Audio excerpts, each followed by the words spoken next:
hoping. So big. Yep. But it's not that correct. You know, I think so.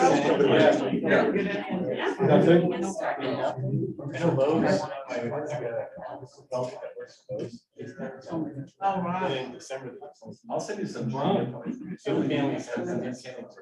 Yeah. And my daughter worked there for 8 years. I wanted them to, I hope that I wanted to be like a target group.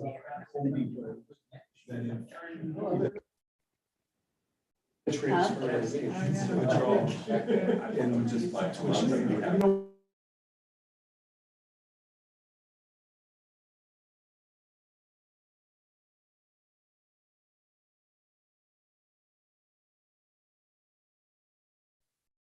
I'm gonna let you run it, so I'm kind of just watching. Okay. So should we get started? Yeah. Yeah, all right. Well, thanks for coming, everyone. Do we need any information before you get started, or should I just let Mark present? No, I think it's hearing the presentations. And Okay, great. Well, I will put your presentation up. Mark, did you go around the room and introduce? I think I saw you going around to know everybody. Have you done that? No, I have not. Okay, yeah, we can do that first. Yeah, sorry, I didn't want to leave you hanging. Okay. Someone. Yeah, Public Works, I believe. Yep, Dennis is with Public Works. And then you've probably met Mark and you met Marie. Yes. Yep, David, you met Mark. Yeah. Not Mark, the other one. Did you meet Ruth? I did not. Flying's on the Hi. board. Matt, you met because you got a business card. And you guys met because I saw the business card. I am Jen Curtis. I'm on the Energy Committee. All right, All Jen. right. And just, Yeah, Mike. Mike, here from the general public. All right. I'll be the just, He's interested, I guess. So you want me to present from there? if you could, then the Yeah. mic. And were you gonna advance the I screen? or you want will, me to? yeah, just tell me when and I'll advance it. Okay, great. So my name is Mark Carter, so I'm with Realtor Energy, resident of the city of Pownell. And so very happy to be here. So if we can move to the first slide, should be the agenda. Pretty straightforward, just gonna talk about our experience, kind of what we've done, and then kind of walk you through our standard streetlight conversion process.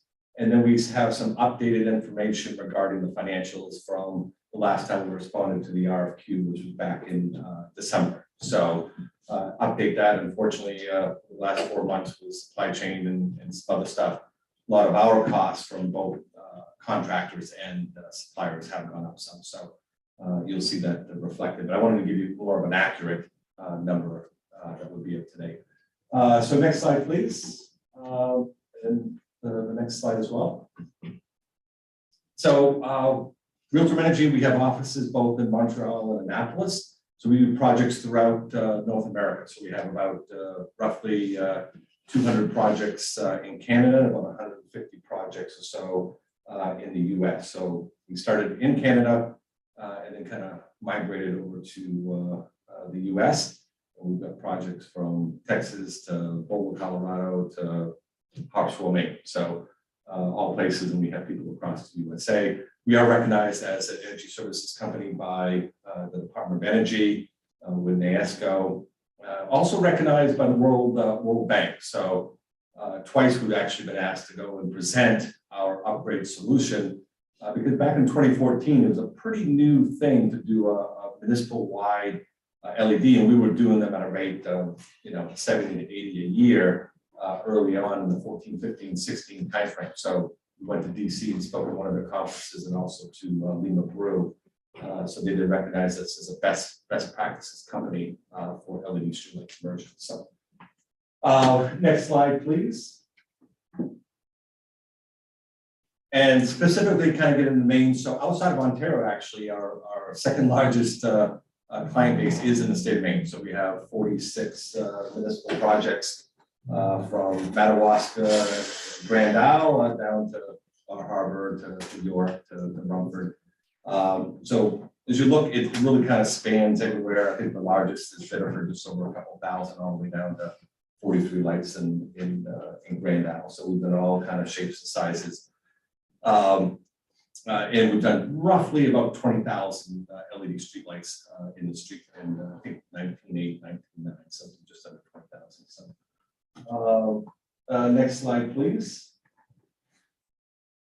So now I'm going to get into the approach. So this is kind of how our standard streetlight conversion process goes. So next slide, please. You can, are you on the PowerPoint? So you can just click all the way through. And this is really just showing is that we do everything in-house. With the exception of electrical contractors.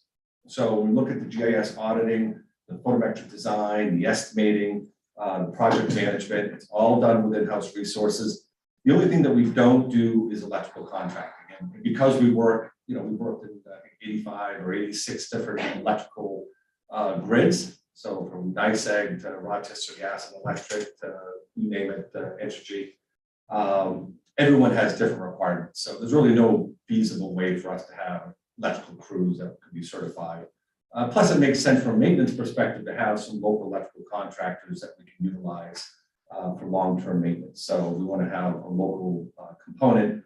So all the electrical contractors. But everything else is done in-house within Realtor Management. Next slide, there probably should be 4. Oh, that's fine. Yeah, you can go to the next slide. And click on that. There you go. So the first step, once we sign a contract, get moving, is prior to any of the GIS audit, we'll have a kickoff meeting and we're going to work with the town to make sure we know what lights you want to audit and which ones you want to consider for an upgrade. So, the Cobra heads, I think, are pretty straightforward. You also have, decorative lights, down by the mill, down by the CDOT in that area.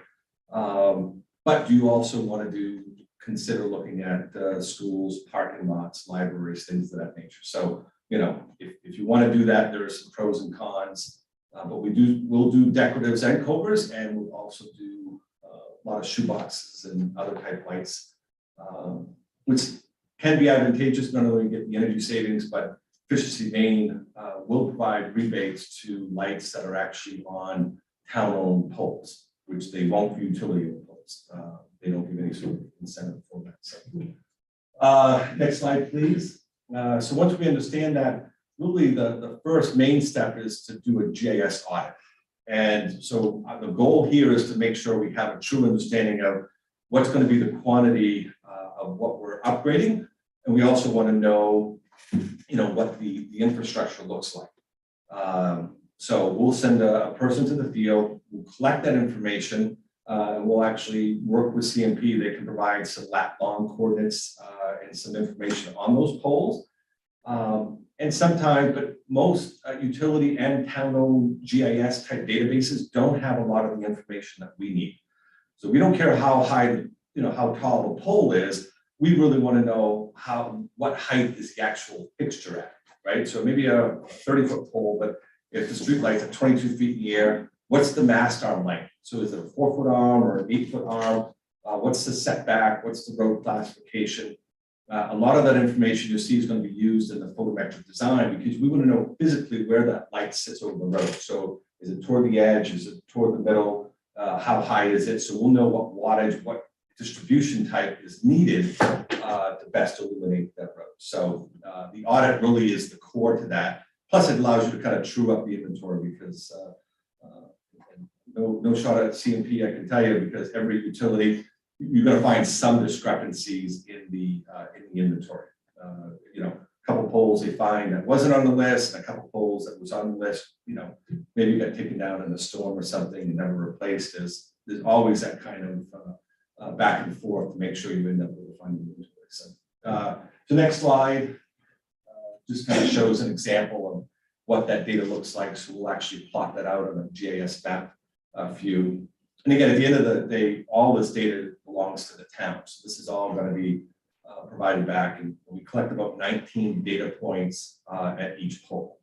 Again, I mentioned some of them, but it's fixture height, mast arm length, type of pole, is it wooden, metal, setback, road width, road classification, a bunch of things. So, next slide.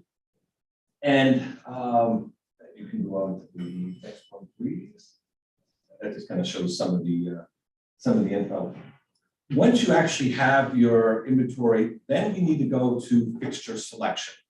So there's two things with that, because each fixture there's an IES, the Illumination Engineering Society, these IES design files. So what does that light shape look like on the road? And it is different for a GE Evolve versus a Cooper Archeon or a Cree RSW. So physically, so we need to know what fixture you want first, so we can then design, should that be a type 2 distribution and a 19 watt, or should that be a type 3 or a 23 watt? So we need to pick that fixture before we can go to the photometric design.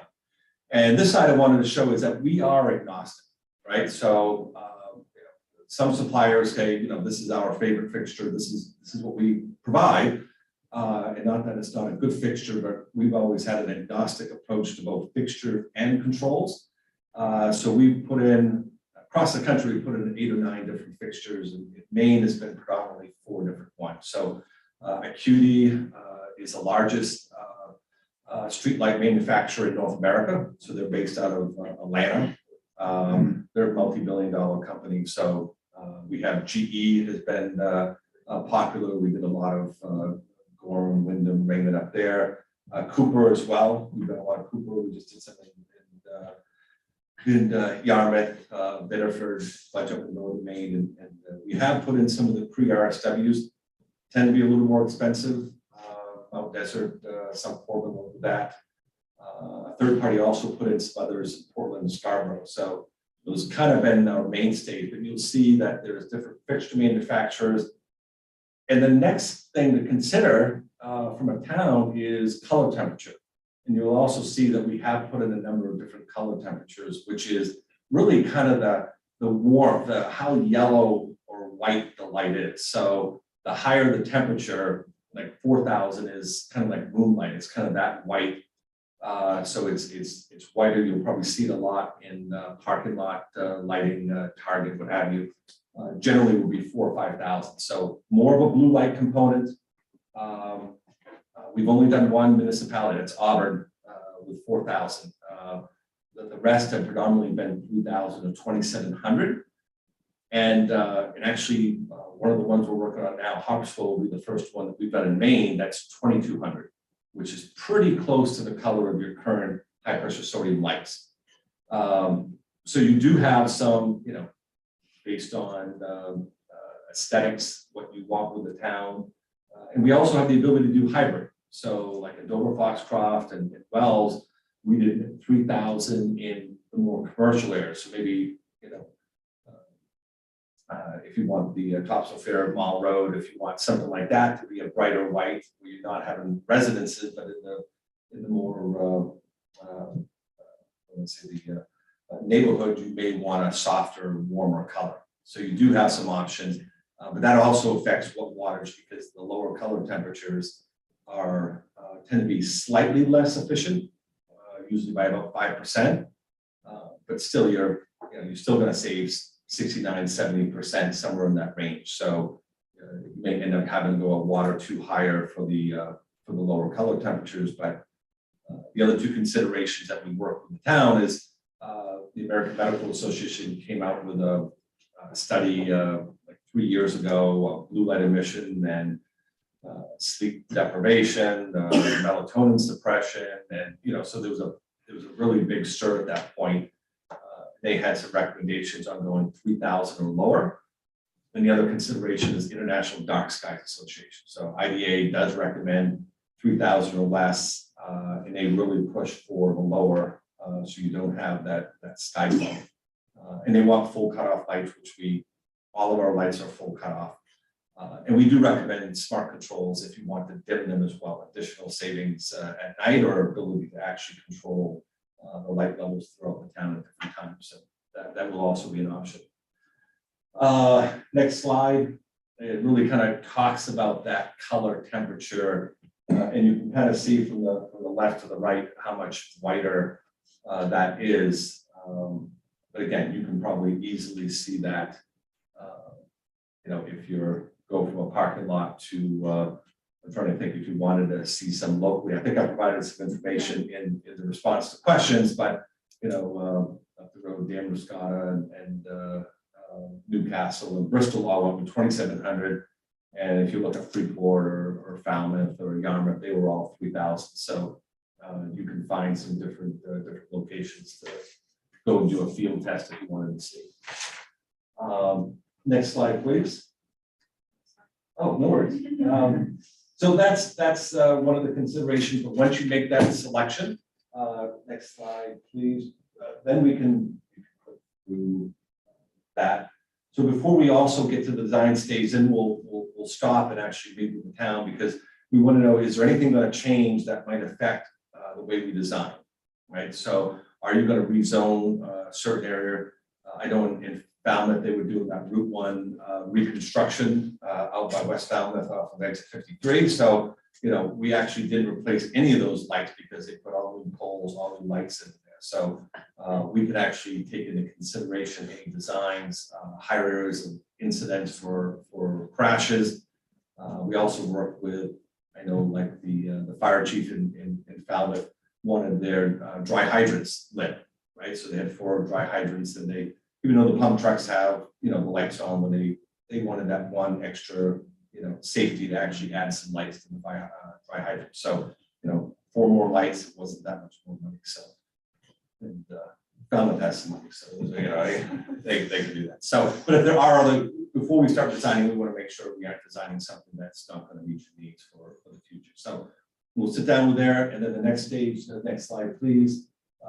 Then we'll actually get into the, and you can, oh yeah. Then you actually get into, we use AGI 32, which is kind of an industry standard, and we design to the International Illumination Engineering Society, IES, has a recommended practice. That's what RP stands for. So RP 18 is kind of the latest guidelines on what lighting levels should be based on the road classification, right? So we'll take a look at, is it, you know, is it a collector, is it a local, is it, you know, so based on that road classification, we'll actually design the lights. It's probably not going to meet RP 18. That's really designed for newer lights, older infrastructure. The poles aren't close enough together. A lot of times you have lights every other pole. I think, you know, CMP will even tell you, I think the poles were put up to carry wires, not, they really weren't designed necessarily to put up the lights. So a lot of times you won't have very many areas that will meet pure IES. So then we go to best practices at that point. Next slide. And then once we get into that, so then we start to accumulate all the information. If there is financing required, we can assist. We don't make money on the money, so we provide you, if you want quotes. We find that tax exempt lease programs like TELP are very advantageous because they can be considered off balance sheet financing. We use a municipal leasing company. We put people in touch. So if you want a local bank, you can do that. Probably the sooner the better, given the pending 0.5 point interest rate that I hear that the Fed's going to enact the next time. So if you are going to do that, the sooner probably the better from that perspective. We do offer energy performance contracts if you want that to be a complete turnkey. Tends to be higher interest rates, and it's probably not as advantageous for the towns because streetlight projects are effectively guaranteed savings. And I say that it's not like a solar or wind project where the dynamics of how cloudy, rainy, windy it is. Streetlights are an unmetered tariff. So if you take down a 50-watt light and you put up a 19-watt light, that's what, once we actually do the bill reconciliation and we send the new inventory to CMP, they'll update their records, and then you're going to get billed at 19 watts. So it's, you know, it's not like it's subject to change. It's going to be billed at. So there isn't a lot of risk insofar as where EPCs are commonly used for building energy projects as well as wind and solar type projects. Next slide. And then the last step, what I call the design phase, is the investment grade audit. So we're going to take everything that we've done. We're going to take the audit, we're going to take the photometric designs, we're going to get the final pricing from the electrical contractors, as well as from the, we'll do open bidding with the fixture manufacturer, so we use an online transparent bidding system, so you can see all the questions. Everything has to be transmitted online, so that you have a full transparent accountability for the process. But that also fulfills some of the requirements for towns. If they did want to sole source it, the two largest cost components are your fixtures and your labor. So if you openly bid that, a lot of the projects we've done have been open book, cost plus, where you get to see everything that we do. So that is one option as well. And then that document truly is an investment bid. We'll come to you once you give the sign off and you approve. And it's not till that stage you have to decide if you want smart controls or other things. So you do have a couple months to make a decision on that. The next phase will be, and to the next slide, please, is our installation management. Again, this is based on the Esri GIS database. So we use that when we collect the data. We use that when we do the design. So for every pole, we collect those 19 points of information. And then when we get to the design, we append that file. So for pole 1390, we'll actually append that to say we designed a 19 watt type 2 distribution like here's the model number. And then when we get to the installation phase, we provide installation app for our contractors. And so we actually have a record of what they installed by which operator at what time. So you have a detailed record. And then also there's about 10 data points on there. Did they rewire? Did they actually have to put in a new mast arm? Did they have to ground it? Is there, so we collect all that information, and that appends that Esri file as well. So at the end, when we provide you that file, you have all that information for each pole. So we do provide an online app for the town, which you could share with the municipality, the residents as well if you wanted. And then you can actually see in real time, how many lights per day are going up, what percentage of stores that are you actually using. So if we budgeted for 20% rewiring, are we ahead of schedule, below schedule? That way we have a chance to kind of work with the contractor to say, hey, things seem to be trending too high or too low. What's the reason behind that? In some cases, you just find if you start in a neighborhood that has older infrastructure, the wire's been up, maybe you're going to have to rewire more there than the next section they move to is newer. So, but at least you have that information real time to have the discussion. So you don't have to wait for a weekly report for us to say, hey, we put up, 200 lights last week. You can actually see how many lights we put up in real time. Next slide. So the last component, and once we actually install them, we provide all the updated files. We handle the building change with Central Maine Power, provide them the inventory. And the last thing we offer, and this is completely optional, is maintenance, right? So one of the things we found is that municipalities aren't used to owning their own streetlights, right? So they've been used to be able to pick up the phone or call Central Maine Power and say, pole 139 is, on Elm Street is out, and they would come and replace it. So as part of that, we wanted to replicate and offer to our customers a comparable experience. So what we put together, if you go to the next slide, is that we will handle kind of 4 components of maintenance, right? One is the electrical contracting, and we generally use the same contractor at least for year 1, because in most cases you get a 1-year workmanship warranty. So we want to be able to leverage that. So if there is any issues that were related to, let's say, a poor installation as far as wires weren't tightened down properly, that they would cover the complete cost of that, and no cost at all back to the town. If it is a hardware failure, there's a 10-year warranty on all hardware products. So whether it's a photocell, whether it's a fixture or smart controls, you have a 10-year warranty. But if one of those fails, you get the replacement of the hardware, but not for the labor. So that'll come out. And we do all the paperwork for the return material authorization. So for that 10-year warranty, if something fails, you have to, what PO did you order that on, and what was the cause of the failure, and you got to fill out the RMA paperwork and ship it back. So we'll handle all that for the town. So we're trying to make this kind of a seamless event for the town. So next slide. Really the three-step process to report it out. So somebody from the town reports something. You can just type in the address.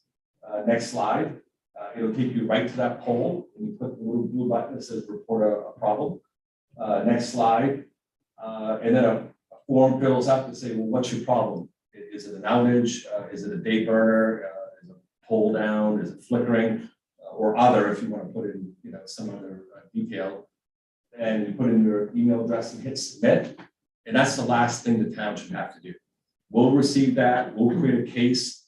Then we'll do the contractor dispatching. We'll provide them an outage map.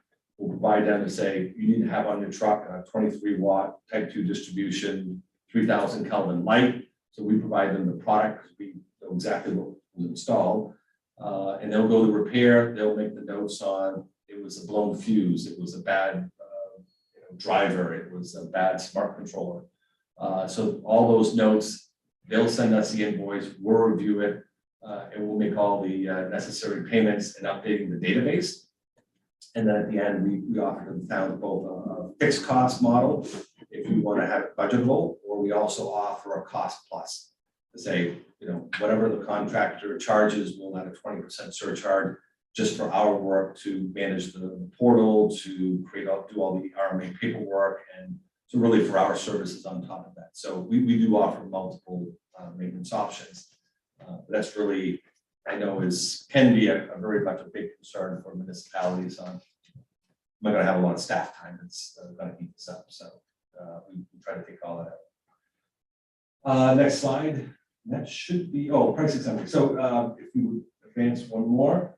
So just a summary of what we have, and we pull this right off of your bills, right? So we have roughly 488 lights. The majority of those Cobra heads, I think we have something like 40 or 56 decos.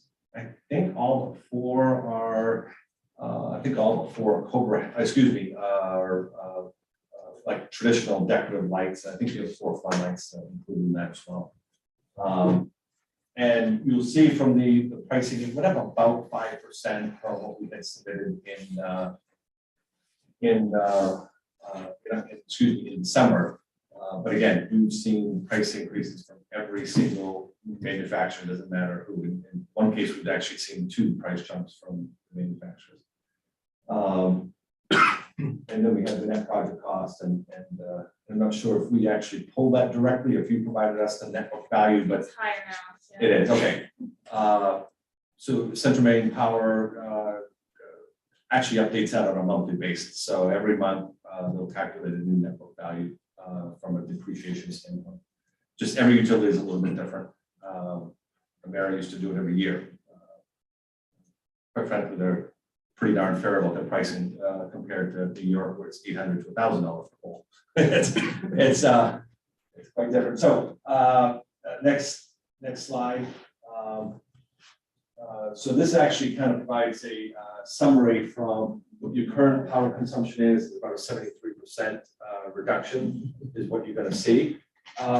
Really, your largest savings are from the delivery and fixed charges. So that's not just delivery charges, but also whatever rental fees and maintenance fees are kind of wrapped in that number. So they're kind of broken out, which is why the maintenance is kind of shown as 0 here, because it is wrapped in the delivery charges. And then the supply charges, of course, is a pass through from the utility, right? So it's not 83%, but that's not CP. I think that's all the suppliers, Constellation Energy or whoever. So you do see that. So your expenditures should go from roughly about $100,000 down to 23 plus for annual savings about $75,000. So so you see you've gone from $200 to about $50, and that does include the maintenance that we had at fixed cost. So if you did want a fixed cost and budget, all that's inclusive. So it's not it's apples for apples of delivery. And we actually saw the payback go down because of the increase in the supply costs. Actually, over the 20-year period, actually more than overcompensated what the hardware equipment costs. And so for a 20-year, the average The average street light has a roughly $100,000 expected life expectancy, which is about 23 years. So generally, we plan, you don't want to go beyond 20, some cases maybe even 15, but a lot of times what you can do is, in a 3-year period, you could either do a 5-year, be cash flow positive for 5 years, then you'll have 10 to 15 years, or if you wanted to put a reserve fund in, because at the end of the 20 years, you'll need to plan on replacing those, which in today's dollars should be less because you won't have the acquisition cost at that point. It'd just be a straight one-for-one replacement in the heads. With that, if you go to the next slide, I think that, oh, yeah, thank you. The value-added services, you can go to the next slide. Some of the other things that are common to look at, like I said, smart controls is one of the things that's probably kind of a 50-50. What do you value to have real-time notifications of outages? They have metering built in, so you actually know what the consumption is. Some of these units have last gasp, so if the power goes out and the controller was working perfectly fine, then you know that it wasn't a controller that went online. You actually see that it was a power outage, so it kind of has a super capacitor to charge it. You get about 10-12 seconds of useful operation before it dies out, so it sends a SOS message, and that can be useful to know that it's a power-related issue, not a communication-related issue. I've seen, like in Thomaston, where half the town goes red, and you lost a substation, right? So, or you see a transformer, you see maybe 2 or 3 kind of go up in a block. But that is an extra cost, so that's a consideration that needs to be considered. But there's other EV chargers, public Wi-Fi. We've done a lot of other type ancillary type smart controls, IoT. Auburn, we put in some air quality sensors in parks, some cameras. So nothing that has to be done at the same time. The only one that you'd want to really look at is really making a decision one way or the other on the smart controls, because yes, you can go replace them 2-3 years down the road, but the most expensive cost is getting the truck to the pole. So, there's no difference in twist locking a photocell and a smart controller. So your labor cost at that point is the same. If you have to getting that truck back to the pole to get up there, take off the photocell, put in the smart control, really makes it, one, you have throwaway costs for the photocell, and 2, you have a second trip to the pole for the. So that's really the one that, if you don't do it, you tend not to do it later down the road. So with that, I think that's all I had. I hope that in like 20 minutes. Sure. Mark, how many have taken advantage of the maintenance program to date? We have about, in Maine alone, I think we have about 15 customers. I can get you a list. I know Falmouth is, Bedford is, Yarmouth just signed up, Wells, Rumford, but I can get you a list. And then we have, of course, others throughout in Canada, New York, other states as well. So total, I think we're up to like something like 40, 50 municipal customers.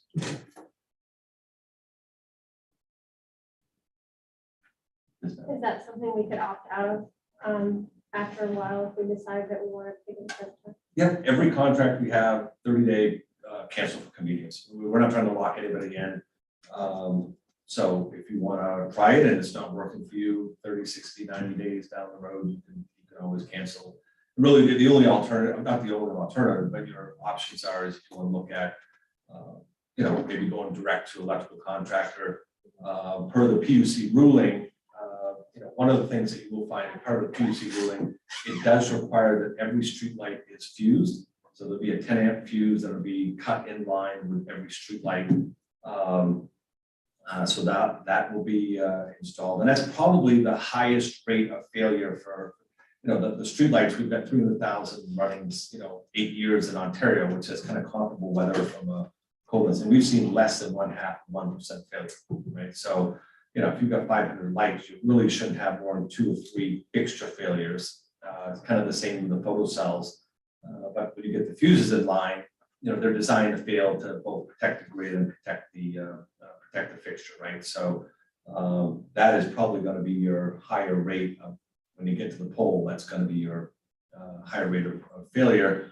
You know, if you wanted to go with a electrical contractor yourself, handle the kind of return authorization paperwork and scheduling and dispatching and working. So it's a little more staff time, but you know, you can save some money. I think the only thing also as PUC ruling and through Central Maine Power, you are going to have to use somebody that's certified to work on their grid, an on target RL Todd or Cruz Brothers or others. They have a published list of contractors that are authorized to do work, and so you'd have to pick from that list. On the fixed price, does that change depending on the age of the system? Like the 7-year-old ones in Ontario, is the fixed price higher than it is for the 2-year-old project in Maine? No, it's all built in, so it's the same price. I think the difference is at the end of the 10-year period is when you actually lose when your fixture warranty runs out. So the only added cost above and beyond that we have to consider from a fixed pricing is a added cost from, hey, the fixture failed, so I can no longer send it back to Cree or QD or GE and get a free one. Now it's pretty much you're going to have to pay. And fixtures now, the low end is looking at $100, $110. So you're going to have to order a new fixture. So that cost is kind of above and beyond.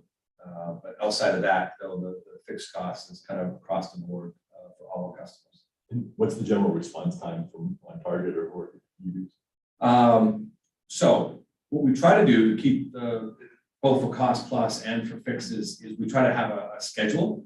And a lot of that really depends on the number of lights. So Bedford has over 2,000. We send the truck out every single Friday. So whatever lights are that day, and they're very happy with that. But you can imagine, 102 in Harpswell, it's a little bit harder, and they have a slightly different minimum call out time. So, we don't want to necessarily run out for every single light. I think that's consistent with other providers of utilities, what have you, is that if you can do it on a more scheduled basis. So we're happy to sit down and work with you to say, is every 2 weeks or 4 weeks, what's the right interval? And what, reasonably speaking, I think now a lot of times it can take several weeks, a month or more, once you get reported to have that repaired. So, and if we can get 2 or 3 aggregated with a minimum call out time, and I did confirm with On Target that they would have a 3-hour minimum call out for here. It's close enough to doing either Augusta or Hankin Portland that they can do 3 hours. So it's much more advantageous to have 3 or 4 lights done at the same time, because at the end of the day, you got to pay the same fee to the contractor. And one of your competitors estimated $3,150 a year versus the 11,000. Yep. Do you think that's a realistic number, or? Well, so what I would say based on experience, I believe that's on the low end. And the reason is, and I say both photocells and fixtures should fail at a relatively low rate of 0.5 of 1%, right? So if you add that and photocells together, let's say 1%, 5 lights a year isn't a lot. But with fuses, we tend to see, 3 to 5% is probably more accurate. So you're going to see maybe 25 plus when you add them all together. So now you're going to get at least 2 to 3 a month.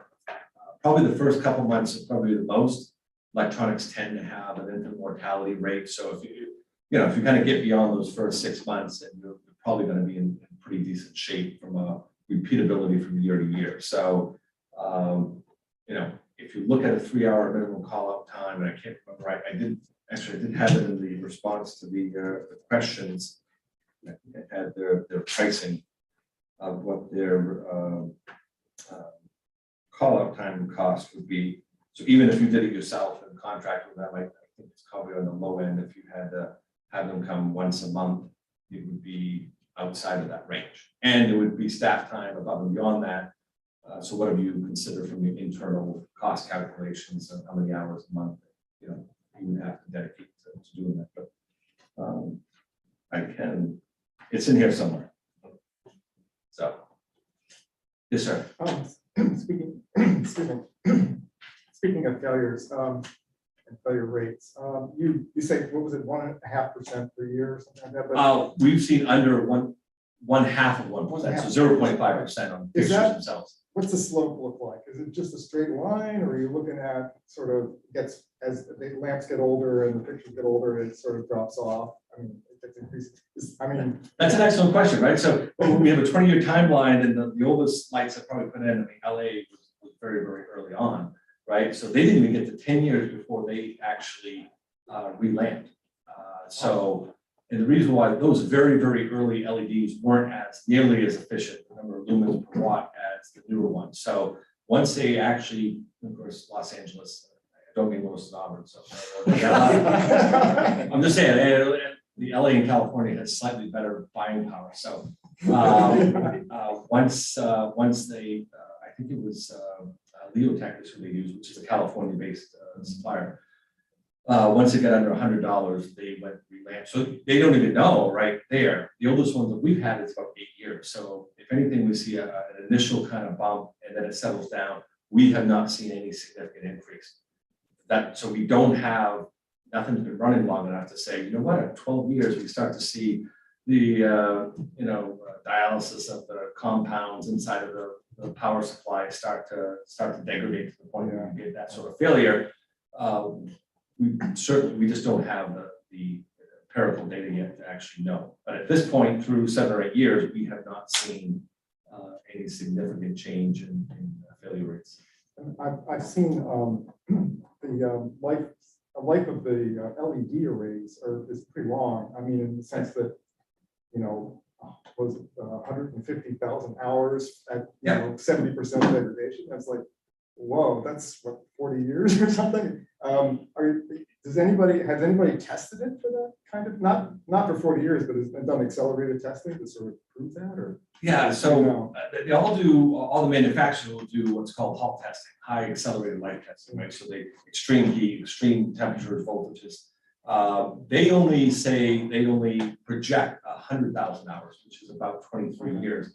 And what the thought is it's really not going to be the LED probably fails. It's probably going to be the power supply. But at this point, unlike a current high pressure sodium light, where they'll go out and maybe replace a ballast, at the cost today, it's cheaper to actually swap out a LED than it is to sit up there in a bucket truck to try to replace and unscrew and rewire.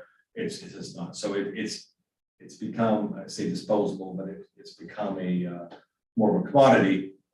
Some of the areas that we're working with, like in Boulder, Colorado, and one in Nevada, is that they wanted the 15 years. So one of the things that we were doing, providing some power supplies that if one did fail outside of the normal warranty, you swap it out and take that back to the shop, chances are it's probably going to be a power supply. So beyond 10 years, if you had power supplies that were those, you could have maybe somebody in a shop just do a swap out, and then you can, if it works, you can put it back into your spares inventory. Right. That's one possibility to try to mitigate the long-term risk. Yes, sir. A couple of questions. The estimate for installation of the project timeline is 7 months. At what point during that 7-month period do you guys finish up the GIS inventory? GIS is typically within about 3 weeks. So I think in the list of, did I have that? Yeah, it was in the quote. Yeah, I did provide an estimated timeline. Typically, our auditor can do somewhere like 150 or so points per day. So you're looking at 3.5 days, less than a week. So really, the first step is we do a project kickoff meeting, right? So that's typically the first week. So let's say you sign on a Monday, probably that week we'll have an internal kickoff meeting to convey all the information to whoever we assign internally as our project manager, project team. And then that following week, we'll have a customer kickoff meeting. So we walk through a lot of the information we talked today, but then we'll also get some feedback on which lights you want us to look at. Do you want us to look at the decos? Do you want us to look at the parking lots?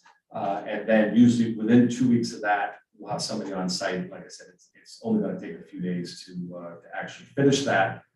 Once we have that though, we'll actually it'll probably take another week to actually do reconciliation. So we'll get our list. If there's any, let's say there's 5 or 6 lights that, hey, we weren't sure if they were private lights or whether or not they were town-owned lights, or so we may need, that's probably one of the only areas we need any sort of significant time from the town is to help us make sure we have a clean inventory, because you have the best knowledge of your infrastructure and the lights and such.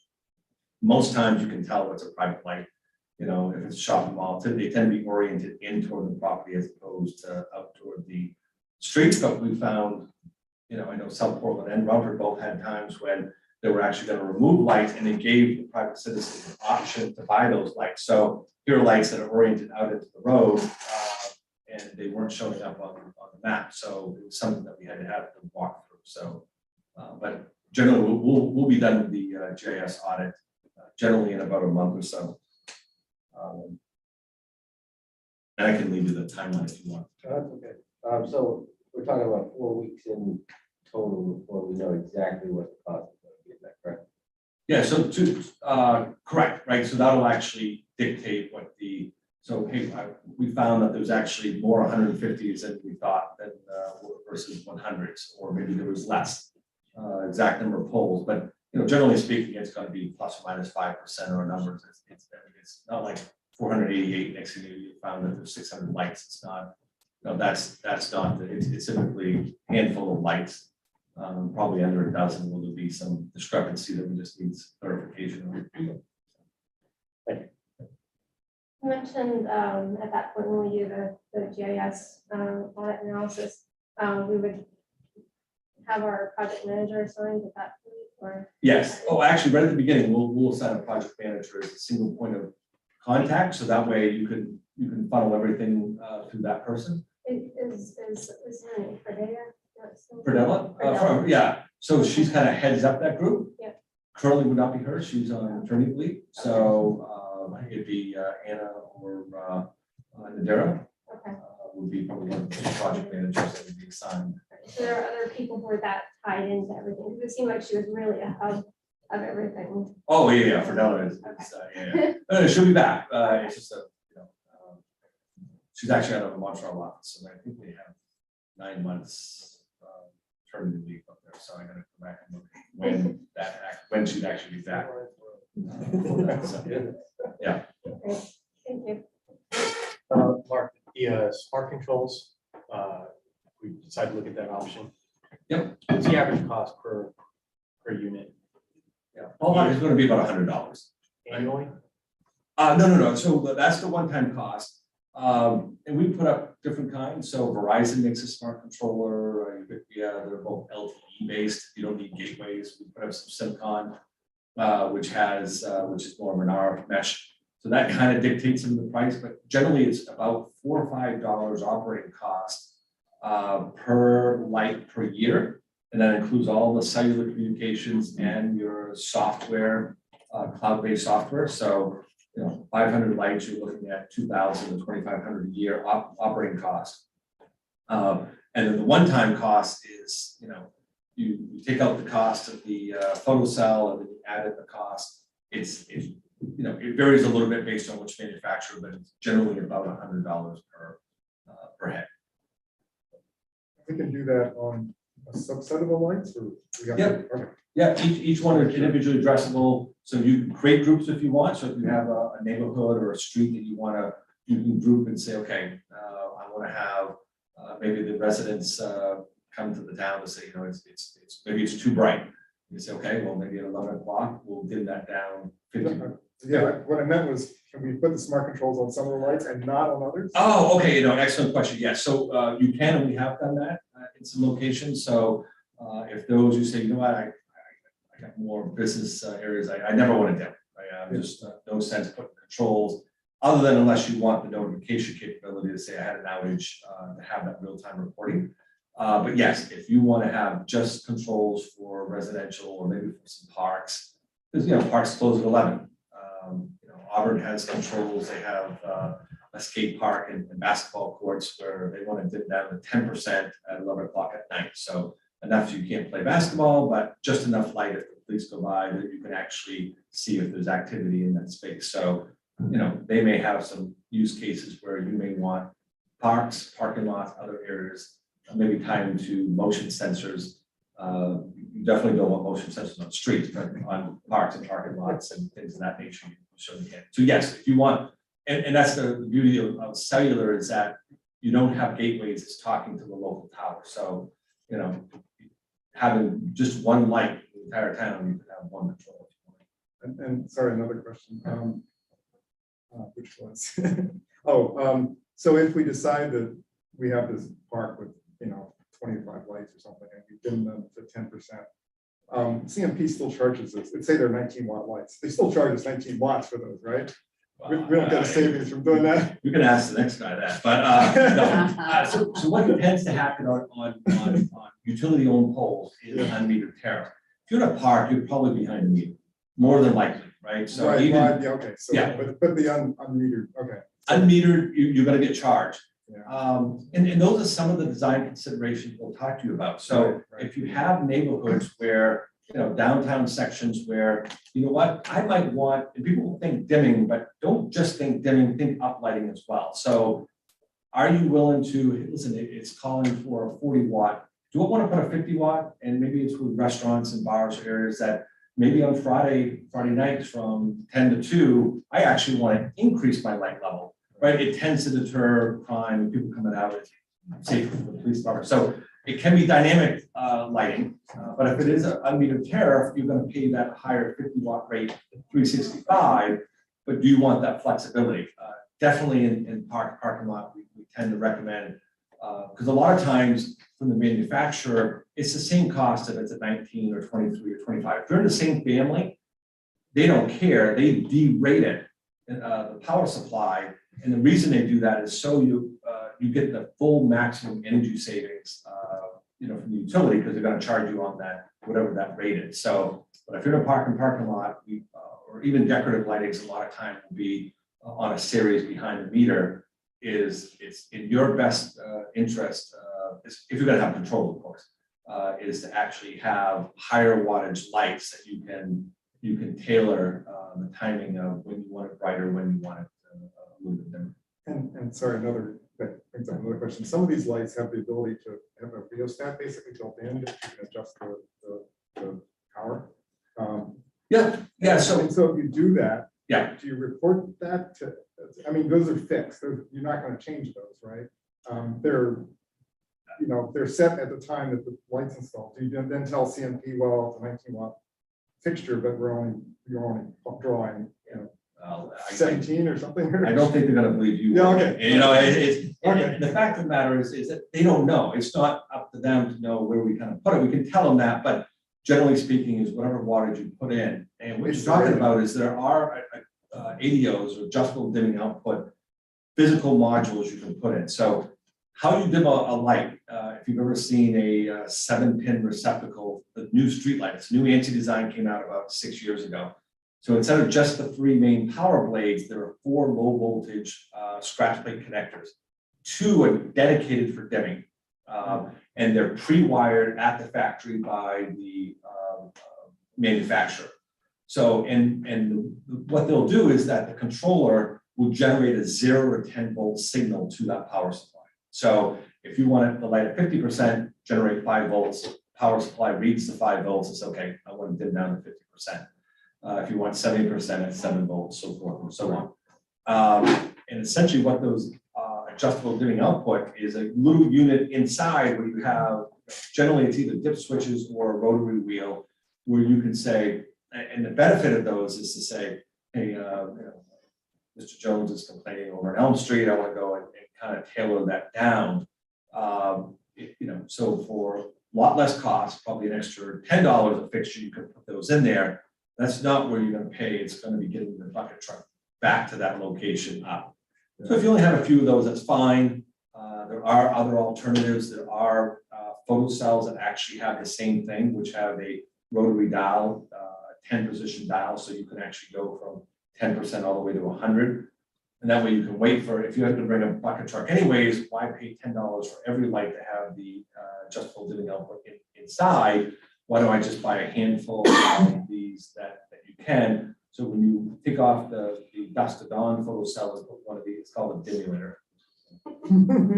They're made in Massachusetts, but they call it a dimulator, and so it's you can set that, and then you're only buying, you know, they're like $50, $60, but you're probably only buying a half dozen of those, and that's kind of another option, kind of the same thing. So when you set it to 5 position on that dimulator, and it's just constantly generating it, but you're going to get billed on whatever fixture wattage you get used on. We go through, we LED the town, we create a ordinance through planning that you must, if you put a new road in, and you eventually want us to accept it, you must do LED lighting and such. Who would work? So in that case, would you only work with the Town of Topsham, you know, whether it be planning department or DPW, whoever it is, they would say, hey, we have this, or would you work with independent contractors? Because it had, at that point, it probably hasn't been accepted by the town. Yeah. If a contractor calls you for his 6 lights on his road, would you work with them? Oh, absolutely. Okay. We do that a lot. Generally, a lot of towns, you won't accept the road until after it's actually installed, right? So they're responsible for installing wiring, what have you, generally on a pad mounted transformer, right? We have underground wiring. So we would help them to meet, if you have a town planning or town code, what your color temperature, if you have any other recommendations for full cutoff. A lot of those neighborhoods, new developments, you know, they'll put like a colonial post top lantern type lighting, right? So there are some that we recommend that don't have the glass, because that tends to provide the uplighting, the sky glow. So, you know, do you want that from an aesthetic standpoint? Do you not? We'll actually provide them, you know, any sort of specs, and we'll help them design the lights, and even help them recommend the spacing so they get the best lighting if they want to meet the IES standards. So we're happy to work with third-party contractors. Any other questions? Mark, thank you very much. Thank you very much for We your really time. appreciate it. Yes, Thanks so much. thank you. Pardon me, I gotta go to Boston, so I'm not gonna sit. Thank you. Thank you. Good night. Great, Patrick, thanks for sticking around. Yeah, sure. So I'll go pretty quickly. I don't have a lot of information, but I don't have a ton of words. We can go to the next slide, or a ton of slides for you guys this evening. There are a lot of savings if you convert through CMP. I should start off by saying, as Mark was using the word agnostic, CMP, Central Maine Power, is agnostic to whether you guys choose to convert with us or the town wants to convert with a contractor. We're agnostic, we don't take a side in that, we're happy either way. I will say the worst thing in this circumstance that a town can do is to do nothing. By converting and realizing the savings of LED quicker or sooner rather than later, you're gonna just have a much better time. And so the average fixture cost, the average tax revenue that CMP is paying per fixture in town is $188. You can go to the next slide. That's one of the advantages of sticking with CMP is we do pay taxes on the assets in the town of Topsham, and that's important to note in the process.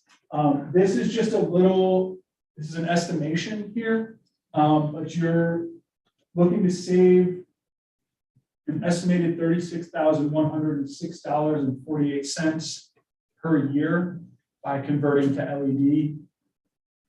That is a huge savings. And as Mark noted, the process takes a little while. So getting the process of conversion started now or started in the near future is best, so that you can start realizing those savings or savings very similar.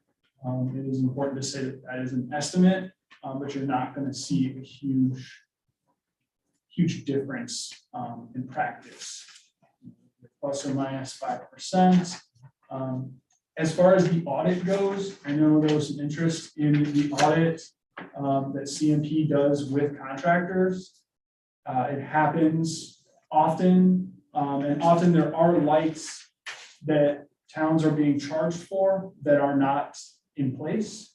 On the flip side, there are often lights that the town is not being charged for that are illuminating spaces. So it often shakes out to be even in the end.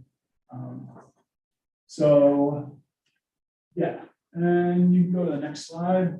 And this is my fourth and final.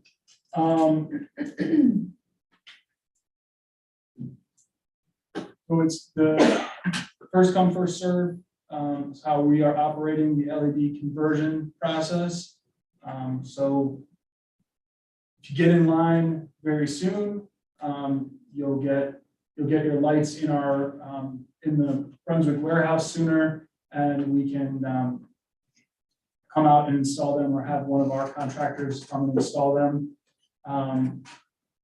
Being that you all are so close to the service center that's down in Bath Road in Brunswick, it gives you a little bit of an advantage over other towns that might be further away, like a Sabattis, or even, you know, Lisbon, something like that. With that proximity, you are going to get, we'll be able to get here a little bit quicker and sort of take care of this town. Not that we don't want to take care of the other towns, it's just proximity to the service center. So, and you would be looking at 12 to 16 weeks right now. With the supply chain crunch, it's difficult to get inventory in as quickly as we could back in 2019, but kind of everybody's experiencing that. And sort of whichever way you go, my name is Patrick Voigt. I'm sorry I didn't say that at the beginning, but I will be working closely with you and your contractor on the conversion process, just from CMP's point of view, to get you guys the town's current inventory, to conduct an audit.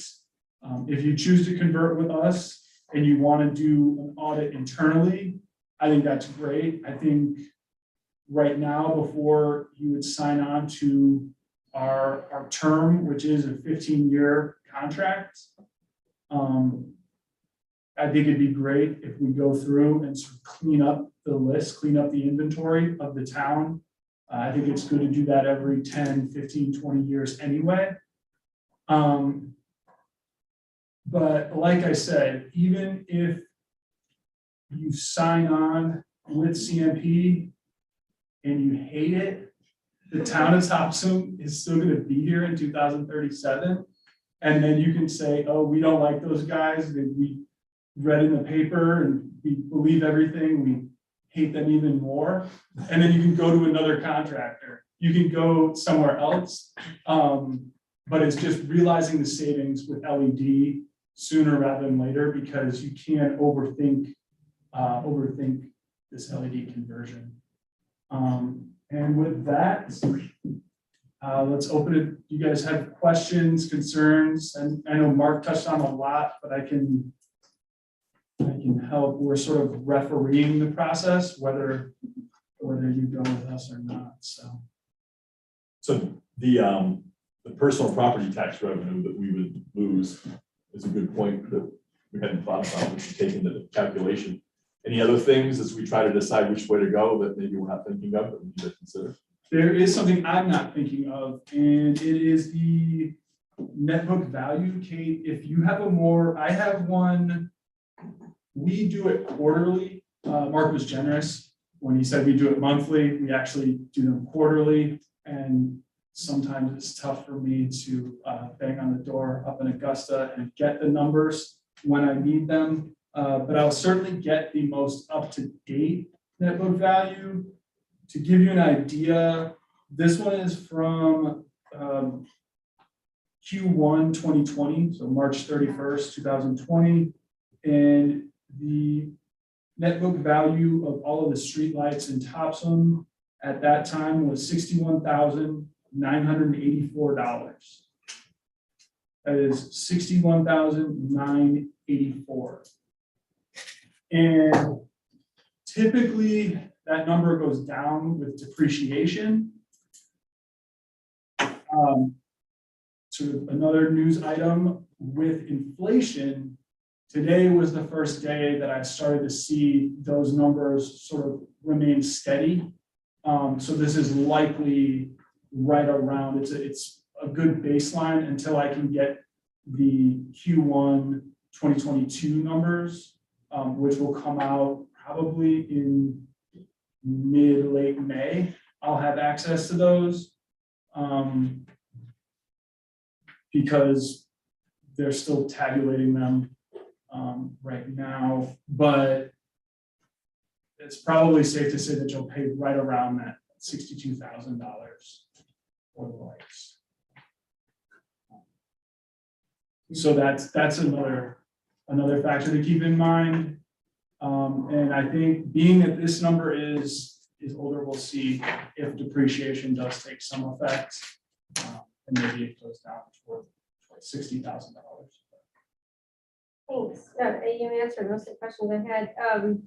You mentioned the 15-year contract. Would that be lease and maintenance? Is there anything else that's incorporated in that, or minimum? That's lease. So the way we charge for streetlights currently is we charge you for lease and maintenance. That's sort of wrapped up in the same number, and then we charge for delivery and supply. So those three prongs.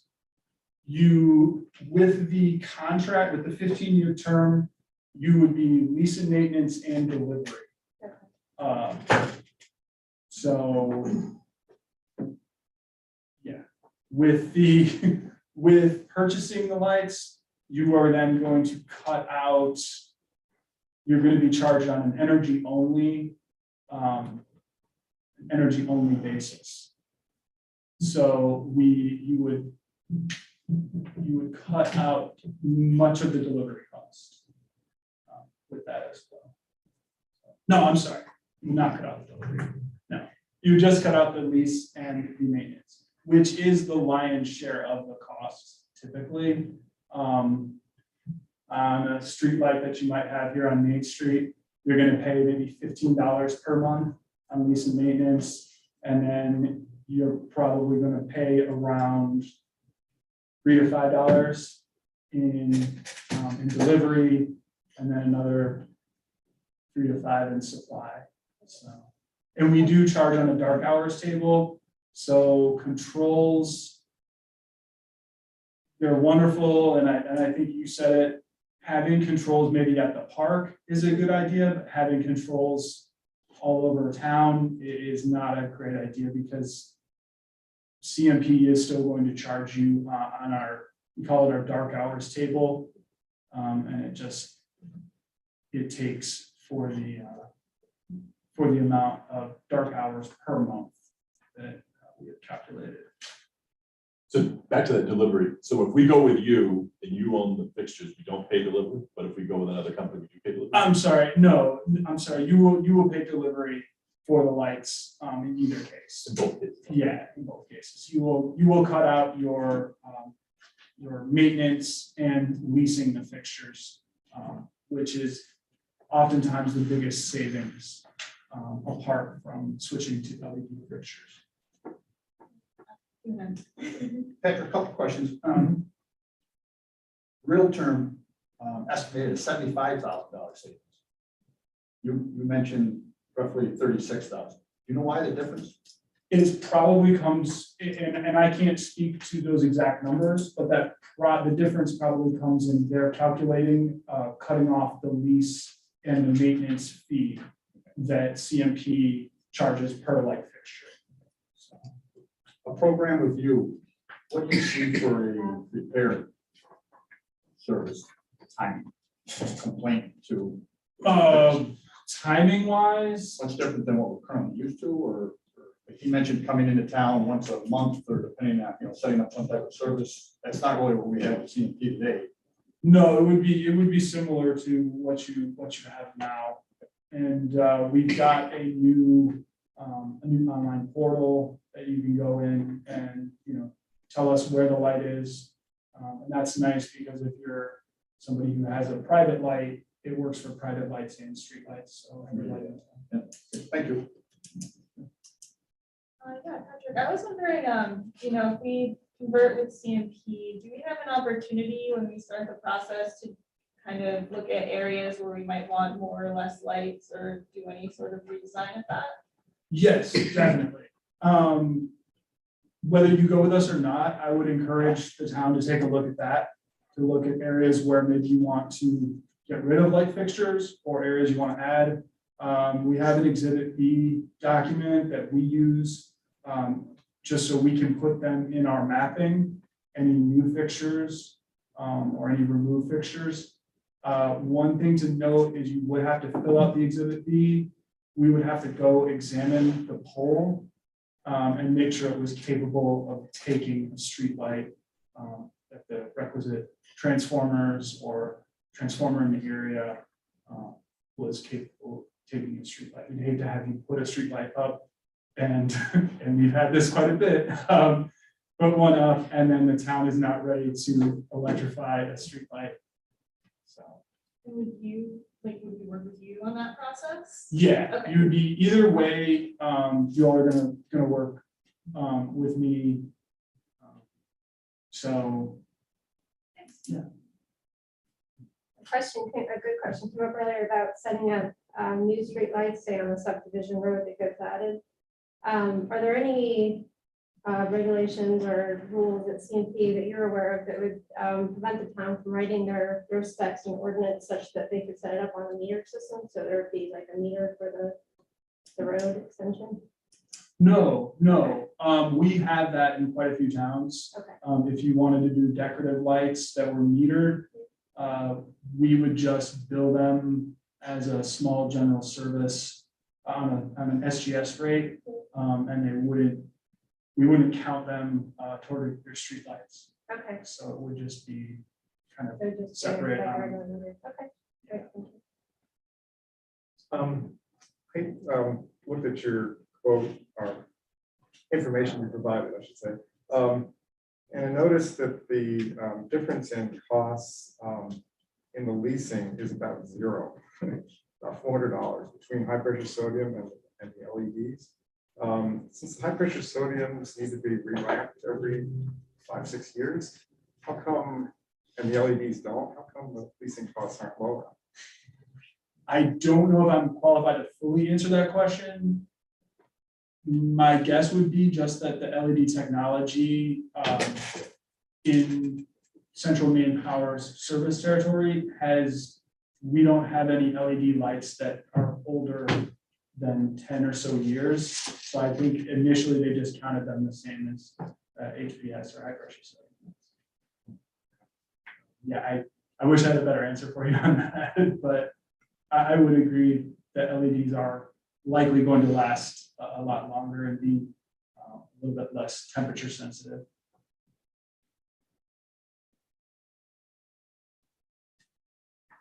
Anybody else? So we would still have to do an assessment of all the available lights and what may or may not be here, in addition to the contract review. I think you had mentioned earlier that you would encourage us to do that, correct? Sort of like what the GIS exercise that Mark had described was part of that package. This would be an added cost for us to go around and do that and then confirm with you. It would, yeah. It's important to say you don't have to do that. I very much encourage towns to do that and take a look at what lights they, Yeah, it makes sense. want, but it would be more on the town rather than having a third party to do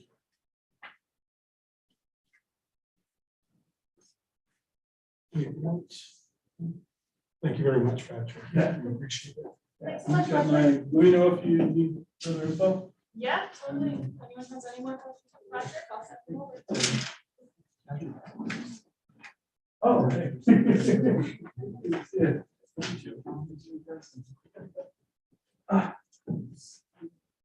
All right, Steve. Benny. So,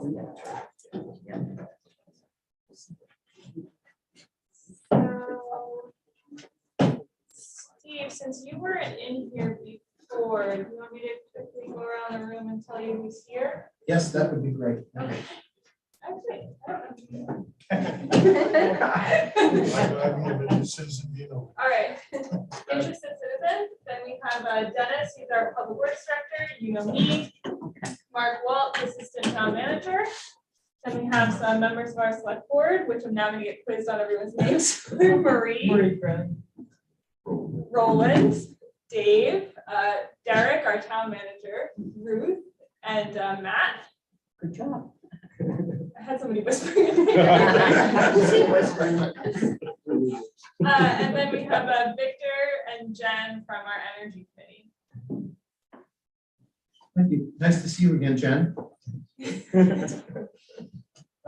Good evening, everybody. There is a slide, a small slide presentation that we'll get into after we talk about a few of the details of the project first. Our intention on presenting to you was, our understanding is that you have copies of the complete package that we had provided to you. So rather than take all your time to re-present that information, if there are specific questions above and beyond the LED proposal questions that you would like us to answer, certainly we'll be happy to address those. I can cover some of the highlights. I'd first like to introduce one of my colleagues, Angel Segara. Angel is the project lead, handles a lot of our field operations. You're working with a team when you work with Affinity LED. We're based out of Dover, New Hampshire. Our business began during the incubation stages of LED back in late 2011, when we were all trying to figure out how to make LED bulbs. This was before you could walk in and buy a commodity LED bulb. At the time, with my background in supply chain, we started doing a lot of traveling, and we're making bulbs and tubes on the same production lines as the only three brands that were in the lighting industry at the time, which was GE, Philips, and Sylvania. Affinity LED established relationships for development and production with the same similar factories over in China. We're producing our first products at that time. As the business expanded, the goal right from the beginning, because I spent a lot of time in Asia in a different industry before LED. I'm a footwear supply chain guy by career for decades. What brought me to New Hampshire was the Timberland company, and then they sent me over to Asia to run the business over there. So after some planes, trains, and automobiles, trying to figure out who were legitimate suppliers, I understood the customer value chain, I understood the product development process, but knew nothing about the technology, which was rapidly changing. We finally broke bread and made decisions with suppliers that were producing up to a UL standard. We're producing products that were made for North America, and the intention was to learn, potentially partner, didn't partner, ended up doing it ourselves, but to bring manufacturing back to the United States, specifically to bring manufacturing back to New England. I come from a family of footwear people, and the old shoe factories all over Maine and down in Lawrence, Massachusetts, and even down on Harrison Ave in Boston. I was in as a little boy, and my dream for this business was to start manufacturing back up in the United States.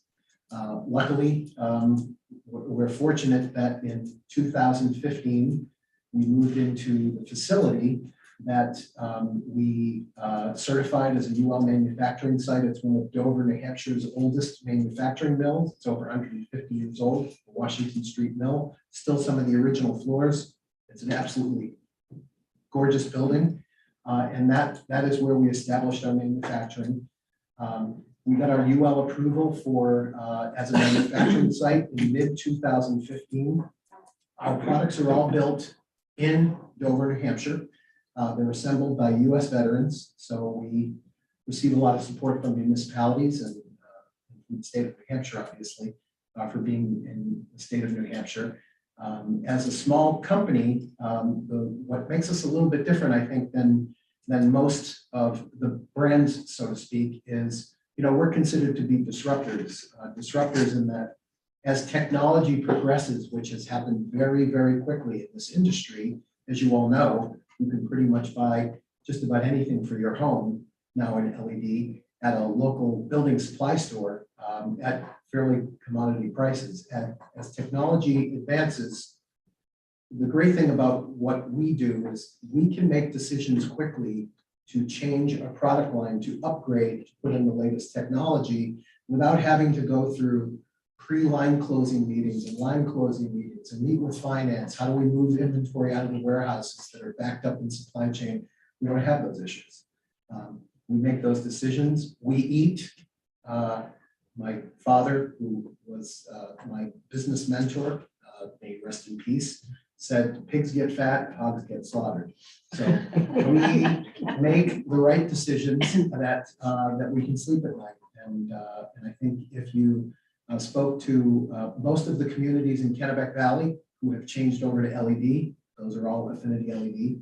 I think we have 27 communities in Maine now that have converted to LED, and we're over 60, I think 65 at this time in the state of New Hampshire. That also includes the NHDOT Highways and Turnpikes contract, where border to border, it's a very big project, border to border, all highways and turnpikes. We also were awarded from the state. The other thing that makes us really different is, again, you have the team that's close, but we engage very closely with you to take as much of the work off of your hands as possible.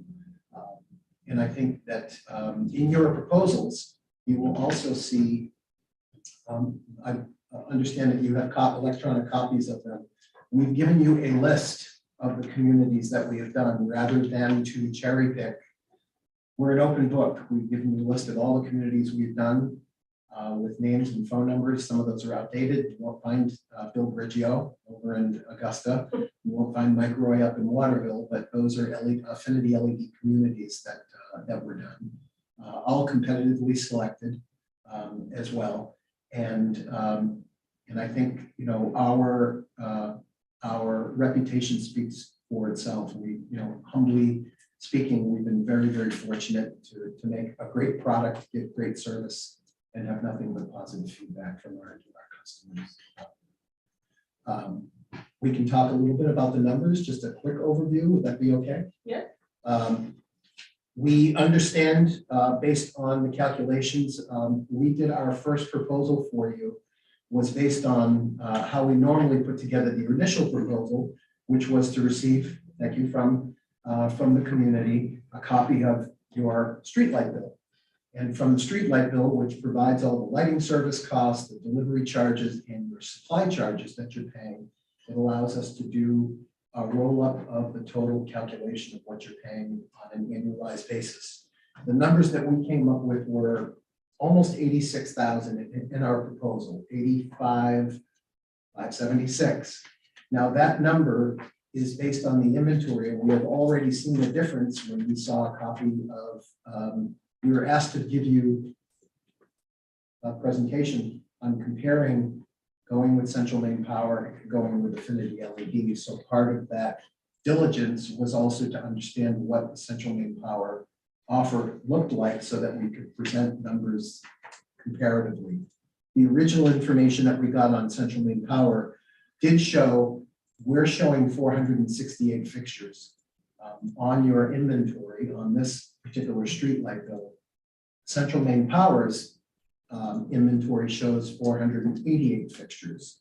So, and the original information was that Central Maine Power was quoting that you were spending a total of 88,547 as your combined total for delivery service, lighting service, and supply. I noticed, and not to question, I think the numbers have changed perhaps because of supply charge changes. We know there's rate shock going on in terms of energy supply. We do a lot of business with Eversource, Unitil communities, Liberty communities. Unitil has just gone from 7 cents to 17 cents on standard supply charge. So there's definitely some rate shock that we're all dealing with. So, so the comparison that we've put together will be based on actually the original numbers. So a quick look shows the difference in the fixture count. And I think that's where the difference is between the 85 and the 88,000 is we're actually rolling up total costs of 20 less fixtures. So it represents a few percentage, but this makes sense. The way we reconcile this is once you make a decision, the first information that this guy and the team get is we ask for a contractor spreadsheet from Central Maine Power. The contractor spreadsheet provides us not only it provides us all the information for non-metered streetlights that are in the town of Topsham. That's not just your non-metered streetlights. There may be private area lights that are assigned to private community citizens or private businesses. We don't know who they are, but at least the great thing about Central Maine Power is the best contractor spreadsheet that we get provided, I would say, from any of the utilities. But they do tell us there's other lights out there you're going to find, and these are the ones that you want to at least know, because we put them on the map and we eventually let our installers know you're passing these. These are not lights that you're changing. They belong to somebody else. So that's very important. We do that reconciliation to find out, again, how to figure out where those 20 lights are. We actually know where the 20 lights are. Most of it relates to the post top lights, your decorative lights. There was nothing on your bill for, I think, 150 watt high pressure sodium post tops, decoratives, which there were 14 on the Central Maine Power list, but there were 0 on your bill. Now it's possible there is a separate bill that's coming that might be billed to a different account, but we just have to sleuth that out. We're pretty good sleuths in trying to understand at least where the differences are, and then it's a matter of digging to find out where's the difference and where's the bill coming from. So that's the difference in the 20 and the difference in the costs.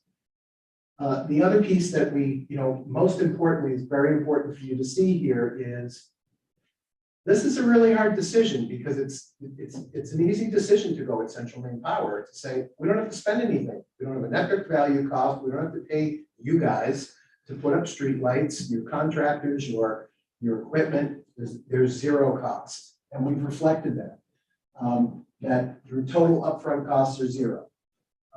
We've also reflected what our current proposal looks like on the 468 lights, which is $143,000. That includes everything. This is a complete turnkey, which I think in adding just a few more words, there was a question of how much involvement for the town in terms of what does the town's resources need to put into this project?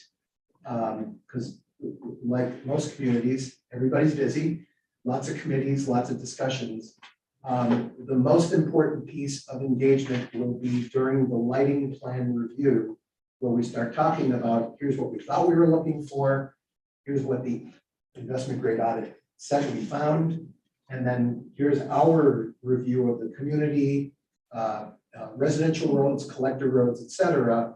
And now let's have some conversations about sensitive receptors, places where lighting is really important. Sensitive receptors might come from the chief of police, who has his own ideas to say, there are a few places where we could use some additional light.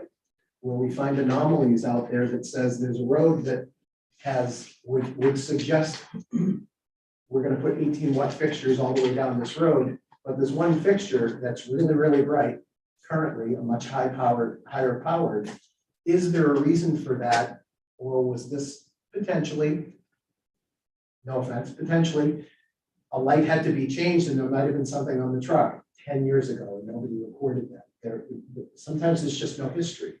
So we try to point out the anomalies and we try to identify what categorization the roadways are so that we can make a practical and pragmatic decision with you about what this lighting plan should look like.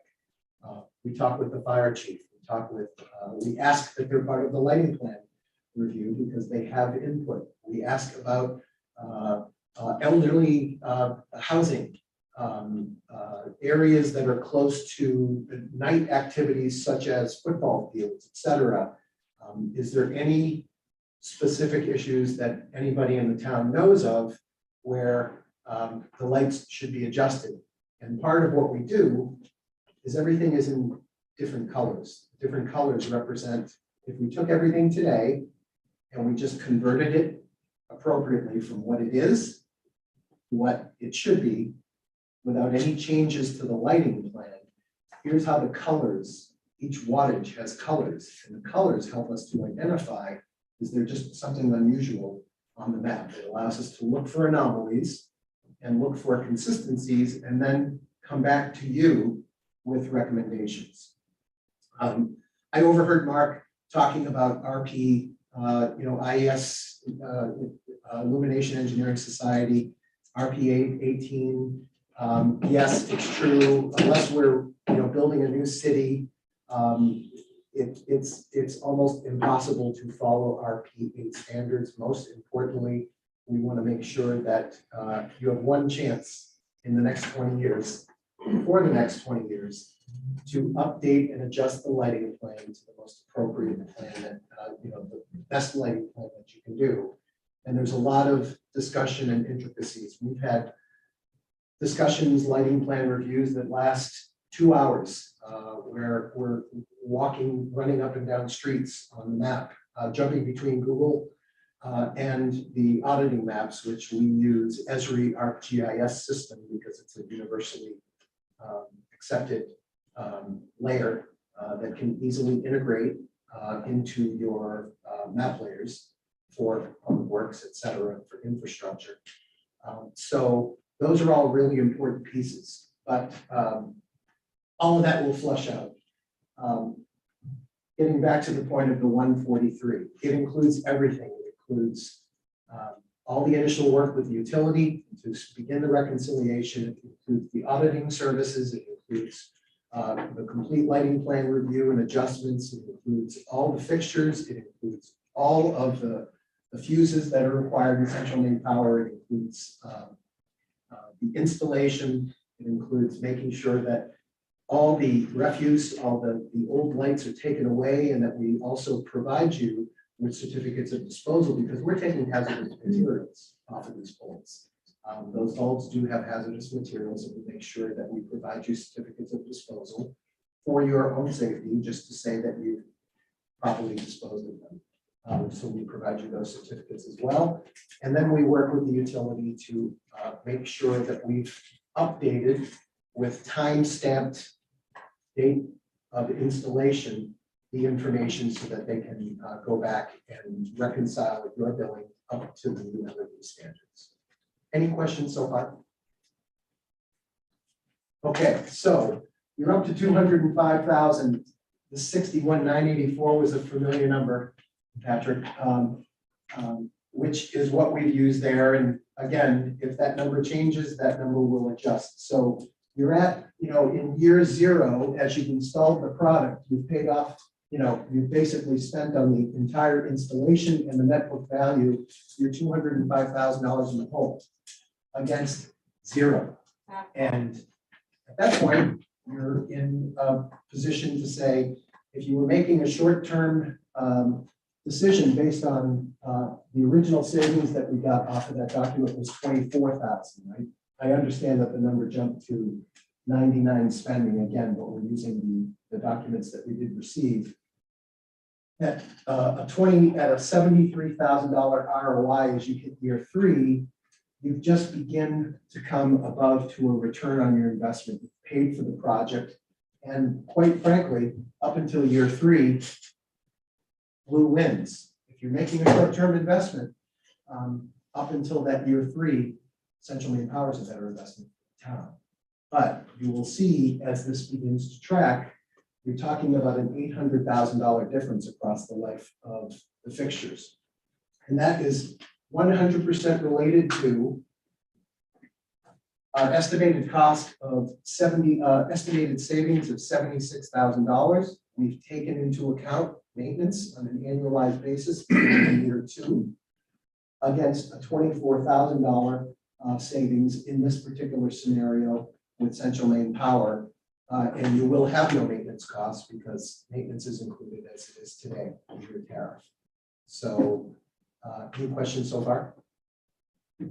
Yes, sir. I don't know if I should ask this now or not, but the maintenance costs seem a little low. How do you get that number? So, it's a good question. The maintenance cost is based on 2% touch on fixtures per year. And we use 2% as a stretch. The actual figures for related maintenance to the fixtures is less than 0.3%, all in, is the data that we have today. And that includes what would be the issues that would require maintenance. Maintenance would be required aside from any Central Maine Power, because anything, the fuse is the delineation. So we're talking about maintenance from the fuse, including the fuse through the mast arm and the wires out to the fixture. The 3 main areas that we would be watching would be the fixture, the photo eye, and the fuse. And generally, 0.3% total data in terms of failures, it's very, very low.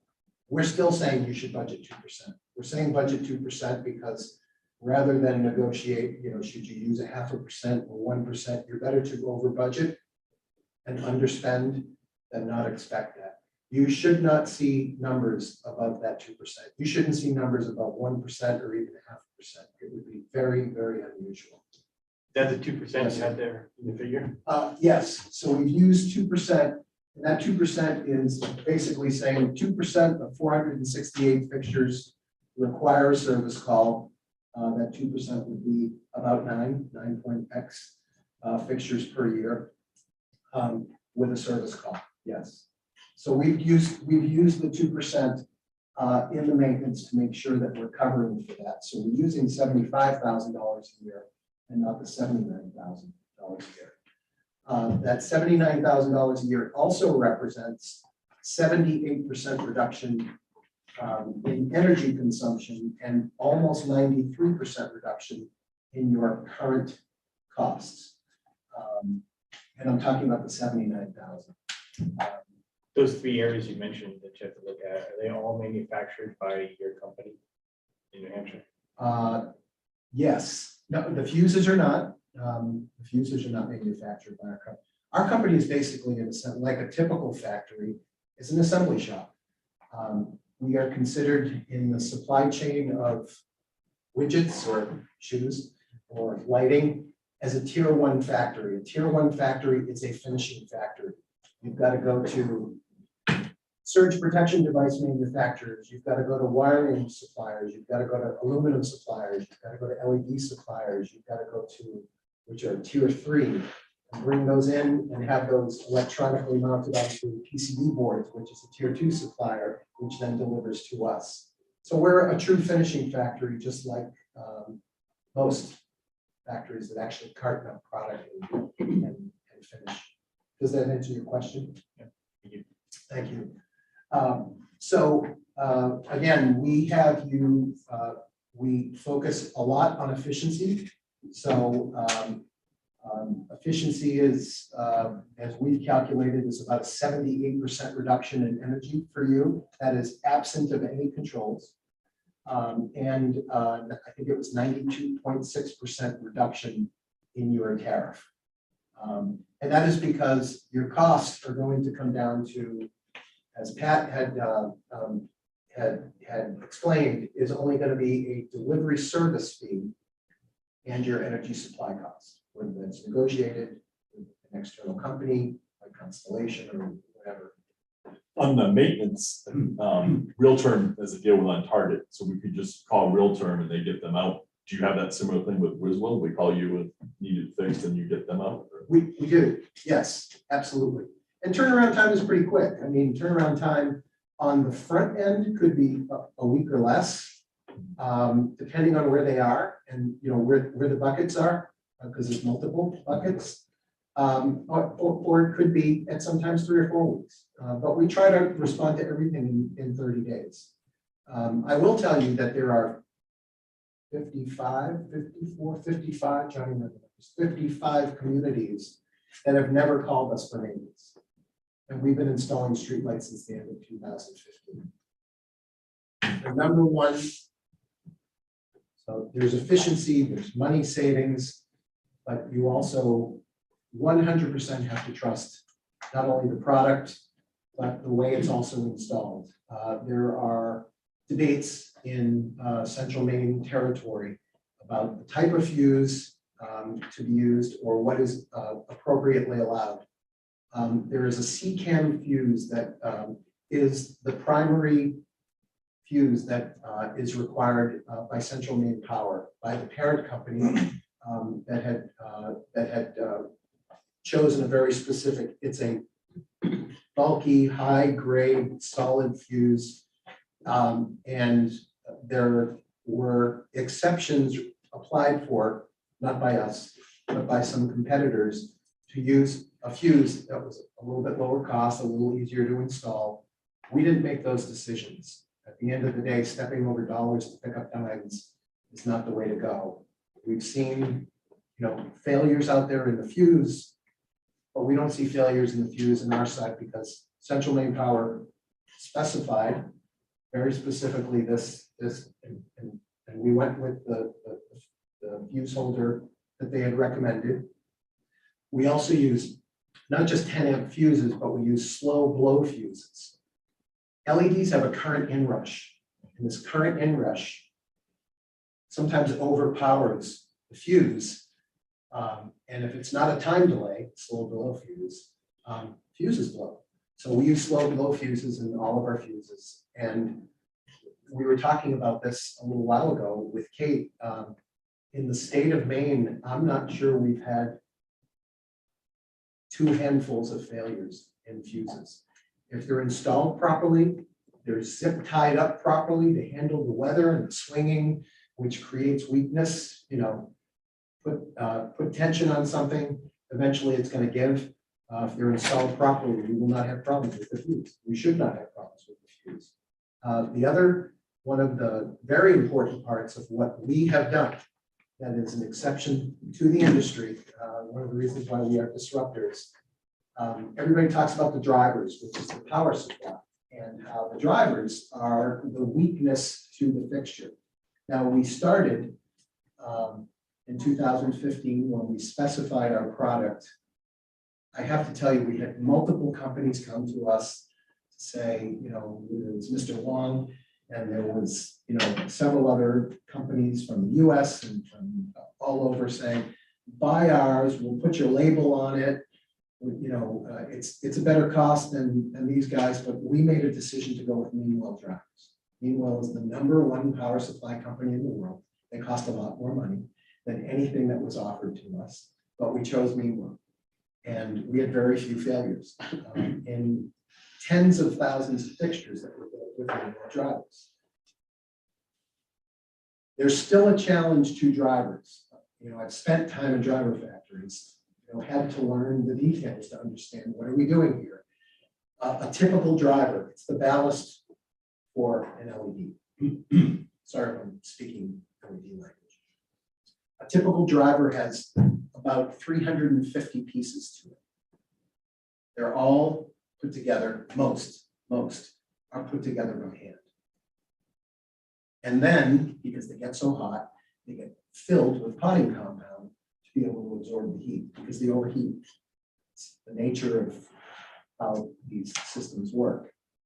So our goal was to eliminate the driver and to go with something that was direct AC if possible.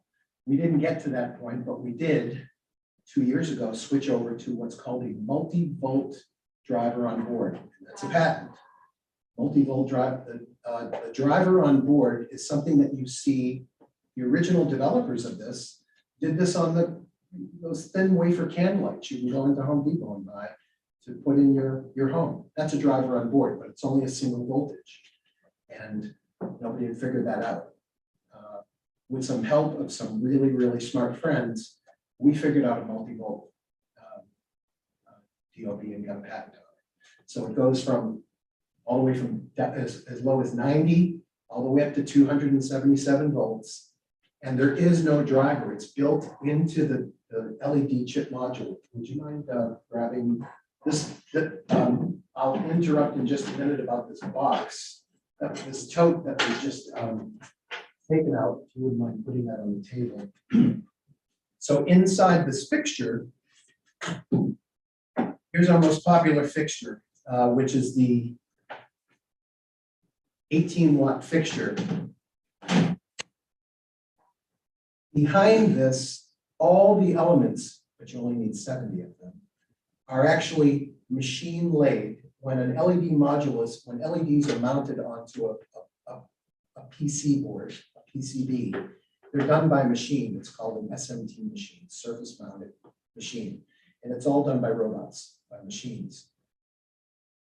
We're installing the driver the same way as we're installing the LEDs. Most of it is machine mounted. There's only 5 pieces that actually have to be put in by hand. So the result is consistency. You get consistency, you get less quality issues. The fact that we don't need all the components because this is a driver on board multi-volt means we're not generating as much heat as well, which is one of the big risks of the LEDs. The third piece of when we talk about the LED modules themselves, we're using, we started using Cree.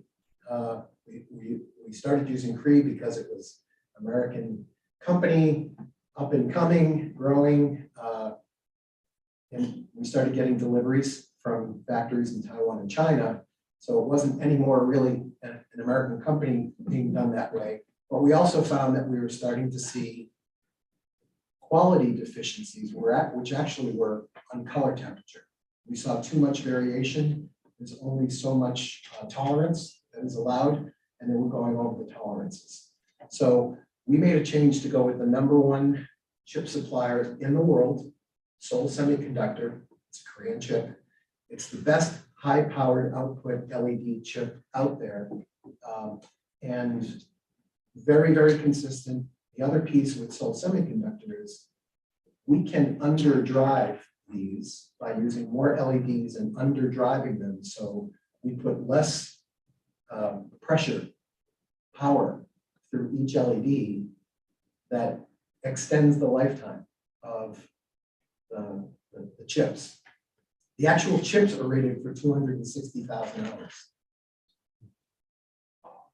Nobody's ever going to see 260,000 hours. It's all done by algorithms. The Department of Energy put together all the testing protocol for LED, but they're very, very long life fixtures, and the entire fixture is rated for 120,000 hours, which we don't expect your fixture will be up potentially for 120,000 hours. We're telling you, for the next 20 years, you're making a decision to put a fixture up on your poles. And we stick with that, rather than tell you 28, 29, 30,000, et cetera. So that is, pretty much our fixture, and they're modular as well. So what we have the ability to do is use the same housing, builds incredible flexibility in the manufacturing environment where the module is changed to change wattages from 18 all the way to 100 watts. The other piece that we designed this for was to put a back shield built right into the fixture. A lot of LED fixtures that you see there are flat. And what that does is they throw a little more light backwards than you'd like to have done. The intention of an LED fixture is to, depending on the optic, we won't get too much into optics, but The optic lenses are some of the requirements that we have in terms of how many lumens they throw in a sphere below 180 degrees, because they have to be dark sky compliant. There are 4 zones in the front, there are 4 zones in the back. The higher zones are glare zones, and the lower zones are the sweet spot zones that are going to be on the street. So we're all required. It doesn't matter if it's me or Schnugs or Phillips or whoever it is. We have the same requirements, the same third-party testing qualifications for us to be listed on the qualified products list on Design Lights Consortium, which is the Energy Star of that. So that was one of the questions that you had, is there third-party testing? There are third-party requirements, and we have to spend a lot of time, pay a lot of money to laboratories who are approved, certified laboratories that DLC will accept. And those reports are sent directly to DLC as part of our qualification. Do you sell your fixtures to like CMP or other companies that you install yourself? But we do not yet. We're having conversations with Eversource about that. The only exception I would say is Unitil. Unitil is a small, they're a big gas company, small electric company. I think they have 26 communities in New Hampshire. With the exception of one community, we've installed all of Unitil communities. And when they're changing private area lights, they're calling us and saying we need fixtures, because it's the only fixture in their territory, with the exception of one community. In terms of, and it's very, very important to us. It's not just about, you know, as you can tell, I get really excited about this stuff. These are the books of requirements that these fixtures have to pass. DLC 5.1 is the new list, technical requirements. It's written, it's in tables. Here are our listings printed and requirements about the testing labs that you have to use. Here are the listings that we have certified that DLC eventually says, check, check, check. You fulfilled all these requirements. We're putting you up in the qualified products list that says there's no BS here. They perform as they're supposed to. They meet the growing. We're at 5.1. There's been many, many changes. The good news is the way our products are built in terms of efficiency. It's mostly efficiency, electrical performance, and light output performance, which I guess is a good way to summarize, and lifetime of the components, such as measuring temperatures of LEDs. It's called an ISTMT report. Every single fixture has to have those reports done by a third-party lab. Everything is qualified, and we have to spend a lot of time on that. So it's not just about, hey, are you guys going to do a good job? The fixture is very important. We build, as we have been told, and we believe as well, we build the best fixture in the industry right now, because we don't have to make any shortcuts for shareholder value or this inventory in the warehouse. Let's wait another 6 months before we move it to a discount product. If there is an upgrade that can be done, we contact UL. We have them come in, because they come and inspect by surprise every quarter. We contact UL. We come and have them come in to say, does this impact the schematics? Here's the changes that we're doing, and we submit the changes to DLC, and we make that change ongoing. So we're on probably version 12 right now of the fixture in 6 years. I don't think there's any other company out there that's done it. We have been vetted by multiple communities. I think, you know, Portsmouth, New Hampshire Portsmouth and Keene, New Hampshire were the toughest ones, besides Ralph St. Pierre in Augusta. He was very, very tough on us, but they did select us. Quite frankly, the city manager in Portsmouth said, we think you guys are terrific. We love the story. We love everything you're doing. We hear about your reputation, but we just want to know about the fixture and, you know, who's better and what. My only answer that I could give him was, why don't you ask all the vendors to bring the fixtures in, and explain why their fixture is better. We're the only ones who manufacture, so we know more about our fixtures than anybody else knows about the fixtures. Because quite frankly, everybody else is just going to a lighting distributor and making a decision about asking for a bid price on a product or what's the deal of the week. And I don't say that in a condescending way. There's no commitment to what best quality fixture. We have made a commitment to build best quality fixture, and it's proven itself out there. If you drive through the state of New Hampshire, there's a handful of communities that are not ours. Otherwise, every LED you see is from Affinity LED, and we're really proud of that. We worked really hard to get that reputation, and I think we're moving in that direction as well in Maine. Particularly the support that came out of Kittery and Sanford and Waterville and Augusta and Gardner. It just spread through Kennebec Valley, particularly and down through York County. So I want to get off track too far. Can we flip to the next slide, unless there's any questions? So here is, this is only about the financials. I think I talked to you silly about we're lighting geeks. We love to talk about our product, but this is really important to the taxpayers. Because at the end of the day, you have to make the best decisions on not only what you're selecting, but also what's best for the community. Here's the first, in year 0, it's just a summary of that previous page. As you can see, there's 0 investment on your part for the town of Topsham. And in the case of net book value, doesn't matter whose name is there, but there's the cost of the project, plus there's the net book value to buy out the undepreciated asset value of the existing lights that are out there on the streets and roads of Topsham. By year 4, you've already exceeded the return on investment, which is that you've saved $98,000 with Central Maine Power. In the case of Affinity, by year 4, you've paid for the project, and now you have a $102,000 return. In addition, above and beyond, so that's over $300,000. By year 10, which is the warranty period, you're looking at a $300,000 difference, over $300,000 difference. And again, across the lifetime, you're looking at about an $800,000 difference. So the bean counters would say, unless you can find another reason, you should select Affinity LED or at least an outside vendor to come and do that.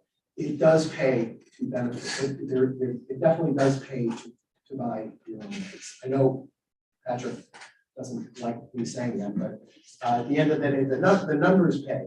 And the maintenance issues are very, very low. With good quality product, the maintenance issues are very, very low. Again, it's going to be sticky contactors on the photocell, which would show up very quickly. If there's a poorly installed fuse, which in our case, we have standard operating procedures, checked in with our vendors and with our suppliers on every job. And that check-in, I'll stick to the maintenance first. And then it's about the fixture. We really don't have any failures in fixture. I don't think we've had more than one in terms of in the 2 years of the module failing. Because it's just not being powered, it's not being pushed. So, and our team is really proud of that. Now, the work that Angel does, if you want to talk a little bit about the check-in, this is about safety. At the beginning of each job, there's a specific set of rules that our contractors are required to follow. Yeah, so basically, like, we work with Wiswell Electric a lot. They're out of Clinton, Maine. Familiar with them, but we go through, make sure they have like their hard hats, their gloves.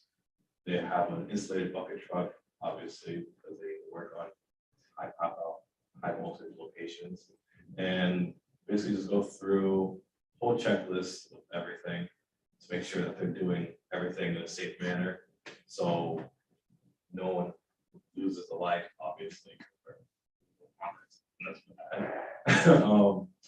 But we kind of just want to have it very safe, and Wiswell is very quick with their work too.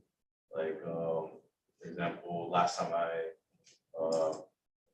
went up to meet with them, we were in Atkinson, New Hampshire, and they put up a whole light in less than 6 minutes. Like, they're go right through it.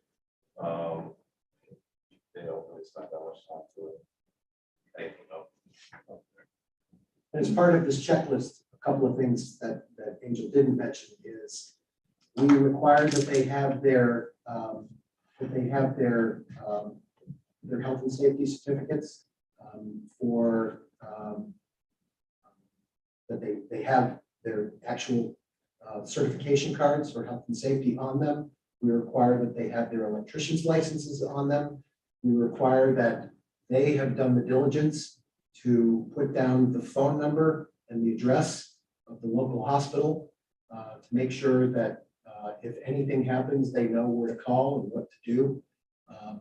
The safety certifications that Central Maine Power, they wouldn't be on our projects if they hadn't met the safety certifications by Central Maine Power, which require high voltage training, high voltage approach training, as well as even low voltage 70E safety certification. So all of that is part of the checklist of what we're making sure that they're doing, that they're prepared for. At the end of the day, and we can't underplay this, there are controlled lightning strikes running through those high voltage lines every second of the day. And we want to make sure that everybody goes home the way they showed up. And never want to have, God forbid, a tragic accident. So safety is very important. You mentioned a 6-minute install on the light, given that they're up. Is there any quality assurance checks within your checklist to make sure, because it's your product, that they're actually installing it? So if somebody's going to install it, you have somebody go up and check, see, hey, are your zip ties where they should be? Is everything secure in there?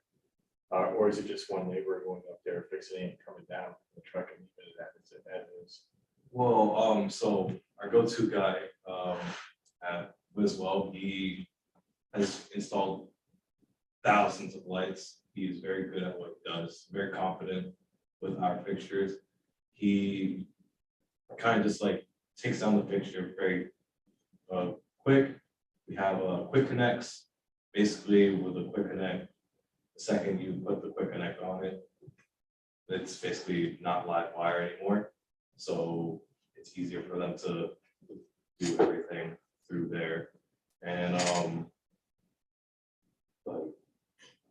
yeah, part of what we noticed when we first started installing streetlights was a couple of things. One is, they have to be up there with the tool to release the terminal block that is on the traditional old GE fixtures that are pretty much across the Northeast. And when they go to release the terminal block, now they're dealing with hot wires out there. Our requirement is that we put a quick connect in with every single fixture. As soon as the hot wire is released from the terminal block, they pop the quick connect on there, and immediately they can take a breath because they're no longer working hot. We try to get them to work because you can't shut the power off at the breaker. This is all unmetered. So immediately we had them connect in because we did notice that it was time consuming to figure out, to look back up. We originally had terminal blocks in our fixtures, and then we noticed, what's the purpose of the terminal block? The terminal block is to make sure that they connect fixtures together right. Well, the wiring coloring system for a qualified electrician already tells them how to do that. So as soon as they release the first wire, the quick connect goes on, they can take a breath, they know that they're safe, and then they attach the second, the ground to the other side of the quick connect. And we've already built the opposite side of the quick connect in our manufacturing process into the fixture. So all they have to do is connect that. So it's a pretty quick process where they have to release the old fixture safely, get that quick connect on there before they release the fixture off the pole. And then all they have to do is make sure as they're sliding the fixture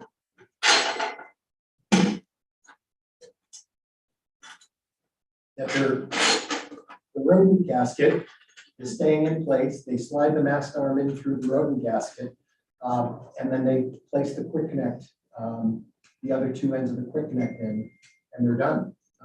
And then all they have to do is use a power tool to get to the right torque setting to put the mast arm brackets on tight. The only last operation is they have to check with a level, 3 different directions to make sure that they've set it on level. And then they have to take situational awareness. There are steps up and back for leaning. And sometimes to get it level, it's not putting it on the 0 level because the mast arm may be in a different position as well. So they know that they have up to 5 degrees up and back, that they can also make adjustments inside to be able to set it properly and level it. So that as you drive down the street, first of all, way down the street from a distance, you should see light on the road, but you shouldn't see any light up in the fixture itself, because they're dark side compliant, and there's very little. Nice to see you, Jen. There's very little light that should be shining. It's only as you begin to approach, you start to see a peak of the light, and the closer you get, you start to see more and more light showing. So there's nothing more drives me crazy when I drive down the highway and you see a string of lights, and they're all sort of, one's a little brighter than the other. It's because they haven't actually been leveled properly. So it's those little things just to make sure that it's done properly. We also try to give them things like, if there's houses on this side and it's all green area in the back side, if you can do one step up to move that light, to do a little less black light towards the residential in those areas where you can, you should make that decision. And in almost every case, there's never an issue with that. But this, there's 2 things about the light itself, the way it throws. This is about a 7-degree cutoff. So from 83 degrees to 90 degrees is where this will cut off light on the back shield. Even though the optics are tuned to throw more light forward than backward, it's very, very challenging when we're developing our optics, because every single zone in that globe is only allowed so many lumens that are coming out of these LEDs. So these are all tuned very specifically for a long throw down the streets, and a short throw across the street, and a throw backwards onto the walking path.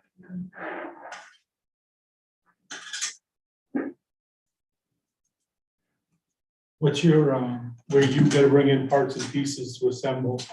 I think I saw in your original, it was like a 3-week, your final accumulation of parts. But are you waiting longer? Are you supply chain issues with your incoming stuff right now? We don't have supply chain issues. No. We had at the beginning of COVID, and we started backing up orders because we knew this was coming. Yeah.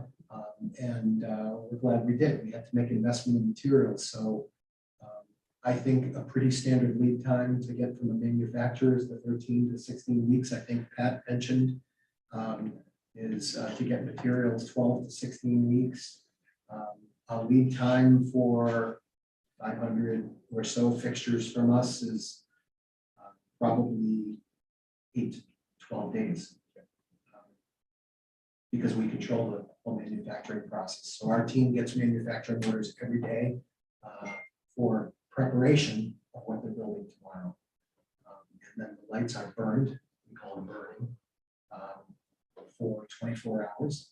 And then the team puts on really dark sunglasses and they walk through the lines of the burning lights just to make sure as anything revealed itself is, which would have been somehow during manufacturing phase.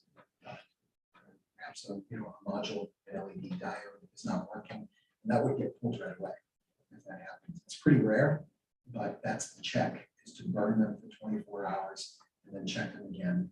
If they're passed, the racks get shut off, they get rolled over to the packing area, and they get to totes.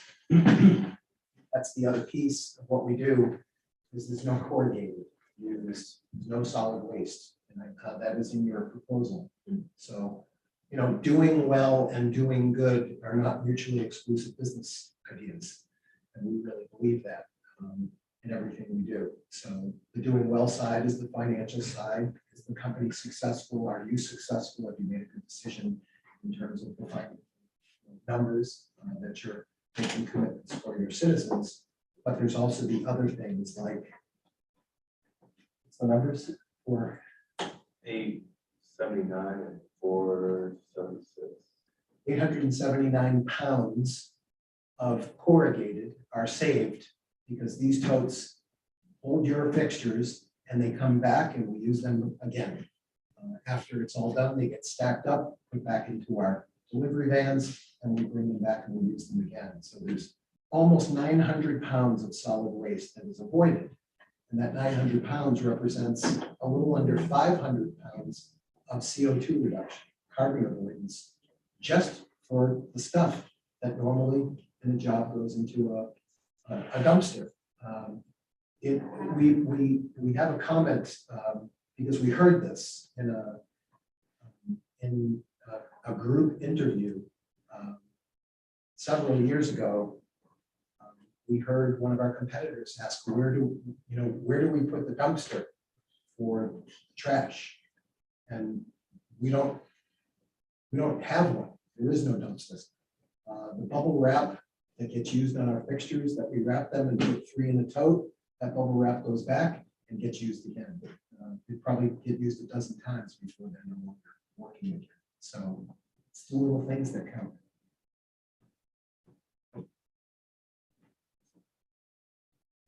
Any questions?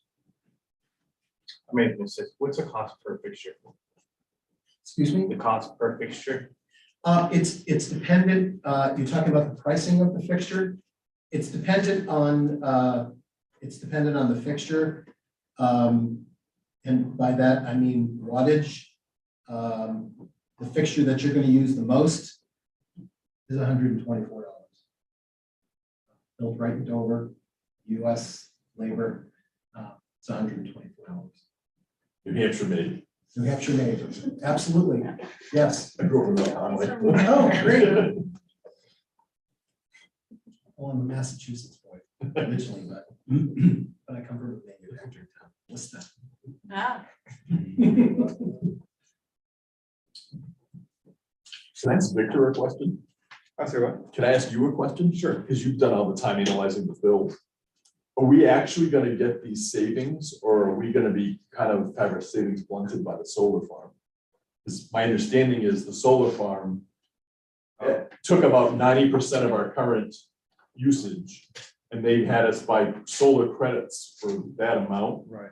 So if all of a sudden our power usage goes way down, we're still going to be buying our solar farm. Well, our power usage isn't gonna go way down.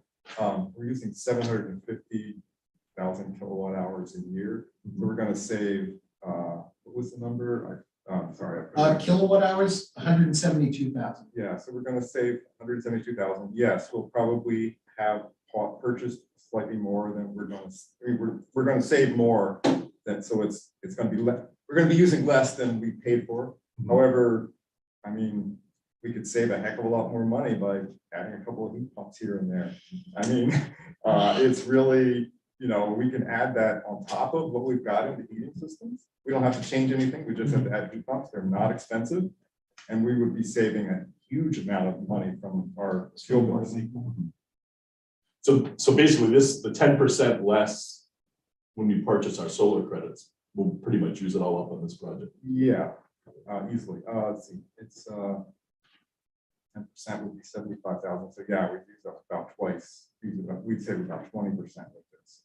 So yeah, I mean, we'd end up, which either gives us the opportunity to add more lighting. I don't think we want to do that necessarily, but there are plenty of other places where we can save electricity. I mean, not save electricity, but save. And We actually want to look to just buy more electricity. Buy more electricity and To take advantage save of these money, savings. because we're not paying for natural gas or fuel oil or whatever it is. I mean, I don't think we have a single heat pump in this town.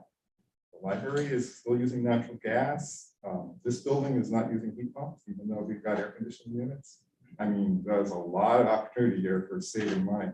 So, yeah, we might, I mean, obviously, that's not gonna happen all in 1 year. I mean, realistically, that's gonna take a little while, but we will use that energy. I just, I don't also know, do you know the exact, the number of kilowatt hours we were buying was a little nebulous. It was like 85 at one point, and then now I'm hearing 90. I don't know. It's either 85 or 90, I can't. Yeah, It so was, if you, I haven't done the analysis, but if you have that number as to how many kilowatt hours you're actually buying from. We can look at that. So I guess, yeah, we'll get those. Yeah, and then we can look at I that. think we're somewhere in the mid-80s, but Yeah, I think more importantly, we're saying that the leasing and maintenance. yeah, Get past that, it's still savings. yeah, I mean, that's the other thing too, is that if the maintenance numbers, excuse me, that we're talking about here are real, I mean, I trust them, I guess they're real. There's no reason to be paying CMP $56,000 a year. Period. There's just no reason. So I mean, yeah, I mean that would be that was my biggest concern. What is it going to cost in terms of maintenance to do this? Because that's what's going to kill us in terms of the contract life. But my God, if it's really that low, this is. We'll throw away a few dollars on the kilowatt hours and take it from the maintenance. I mean, from the lease costs. Sounds like the difference is your fuses and the quality of your fixtures, less maintenance. Absolutely. If you make the best decisions on, the fuses cost more, there's no question. And it puts a challenge sometimes when you're in a competitive bidding process, et cetera. But we'd rather give up a few margin points and sleep at night than find, okay, that's a more profitable project, but then we start getting failures. So, and there's nothing more expensive than sending a bucket truck out. I mean, it doesn't care what the fuse costs. The bucket truck swamps all those costs. So, I'm sure you've met Mark on multiple occasions, from real terms. You know his name when you walked in here. Based on what real terms putting out and what your company offers, what would you say are the biggest differences? Not necessarily good to bad, but the biggest one. I think the biggest difference is that Mark Company, along with other competitors, because all these communities that I've mentioned, we've all bid against each other in most of these communities. There's a reason why we've been selected. I think people, have decided that they would rather put their faith in a local company. When you're making a decision, just from a warranty perspective, you're making a decision for the next 10 years. We're going to have a relationship together. And if you have an issue with a fixture, or you need a maintenance call, or you need something, it's not about an RMA process and where you send it, and who tells you to send it back. Is it going to GE, or is it going to go to California or Minnesota? It's going to Dover. Our technicians are going to look at it, and they're going to fix it if they can. You should have a small safety stock, and then it's going to go back. So we're tied to one fixture because we built the best fixture.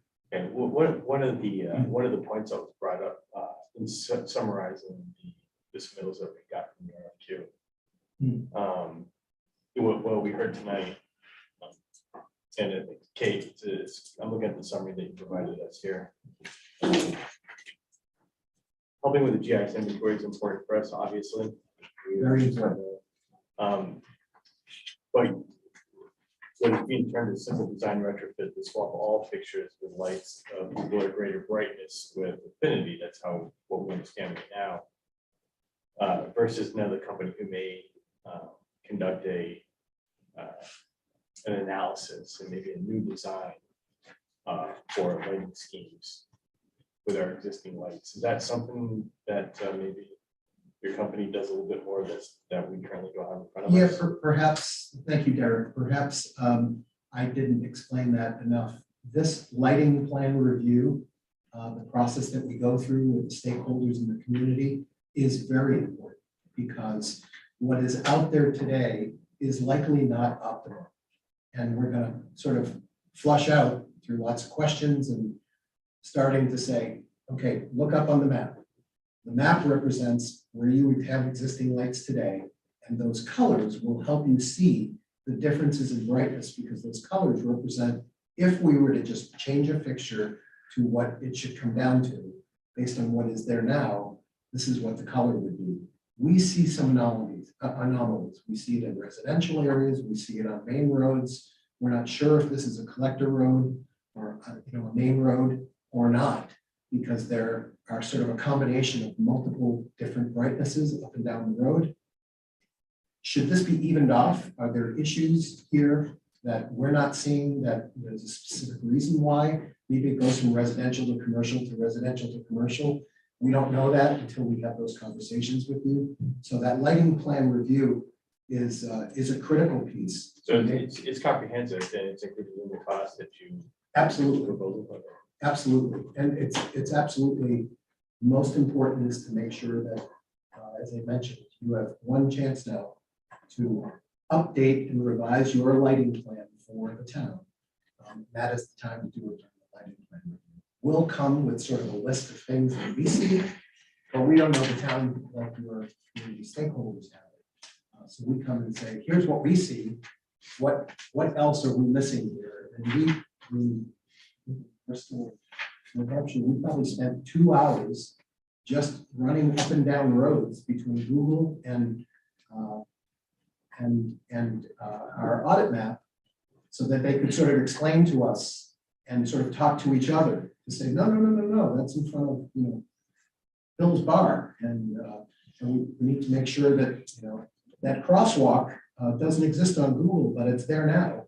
And we haven't taken into account there because there's not a light there. Should we add a light? So we have those conversations with the important stakeholders. So no question, lots of time has to be put into reviewing the plan. Yes. And with the lighting plan, what's required on our end to go through that process with you, and how long would that take? Couple hours. Yeah, usually a couple hours. Having, we put it up on the screen. We've done it remotely for quite some time now, because the streetlight business continued through the COVID era. It was all outside.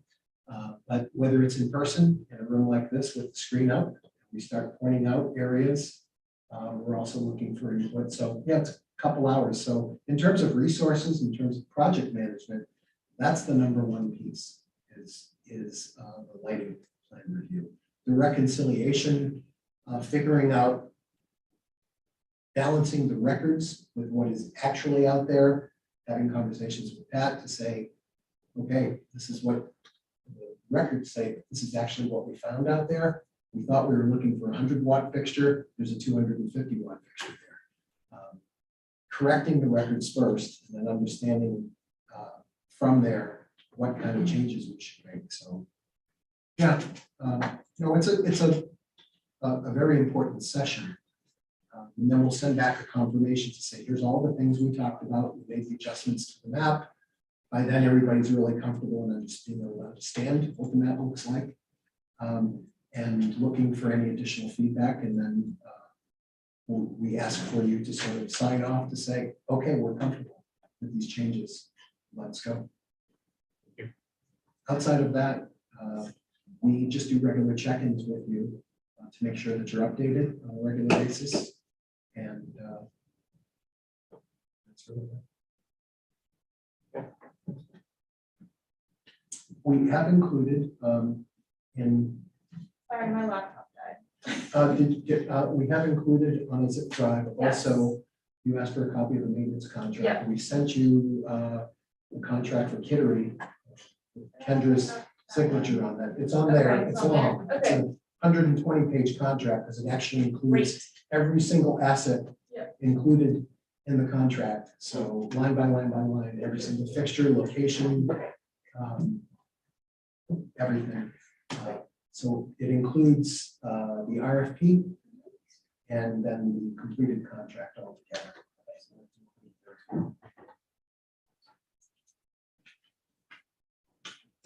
I think that's a wrap. Thanks for coming over. Thank you so much. I think there'll be the, well, I guess we probably should have told Mark, but the energy committee will get together, they'll make a recommendation. Staff will have input, and then the final decision will be the boards, once we have all the input from the committee and from staff. Well, thank you for inviting us and considering us. We really appreciate it. Thank you. Thank you. Hope we didn't take up too much extra time. No, We love to talk about this stuff. It was interesting to hear the difference in your thoughts. Yeah. We do this sometimes several nights a week, so that's the municipal business. So if you have any further additional questions, feel free to send them along. Myself or Cassie or Angel will respond right away. Yeah, we have a couple people who are gonna watch the recording of this, so. Great. There is also an update, including the net book value, so we've updated your simple payoff terms, et cetera.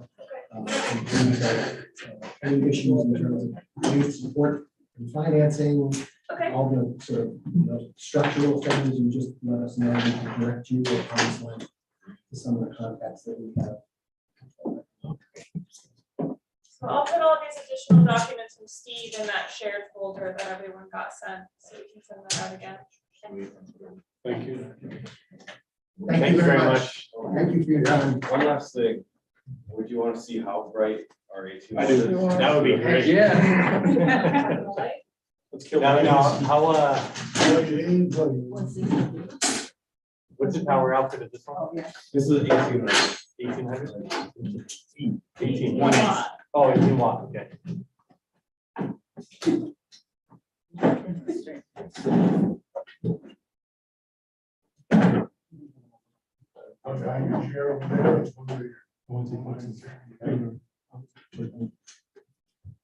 The best thing to do is we'll shine it on the wall, so we can actually show you the, Hey, can we bring it outside? So, as you can see, compared to sort of the white lights that you have there, our fixture is specified at 3,000 K. 3,000 K is the recommendation from the American Medical Association. It is also, there are warmer products out there. The danger of warmer products is we have many aging communities, my eyes included, and there's a little bit of a challenge to get to yellow, the more yellow light that you get to in terms of an older population being able to see clearly. So, but the difference is that the color rendering is 80% to natural sunlight versus what you've got in high pressure sodium, which is like in the 30s. So the grass is going to be green again. It's really orange. You see green grass under a street light, but it's not green if you take a picture of it. It's orange. As you can see, the throw here is far from left to right, up and down the street. It throws at 1.75 times. This is the geek stuff. The geek stuff. 1.75 times pole height forward, and also throws a softer light backwards for backlight. And this is all based on DLC requirements that are IES ANSI requirements for us that we all have to meet. But we throw a little less backwards because of the shielding that we have here. And should you have any residents that have any issues, we've had maybe a couple hundred since the beginning, where a shield has been requested to put out on the left side or a front side or a back side.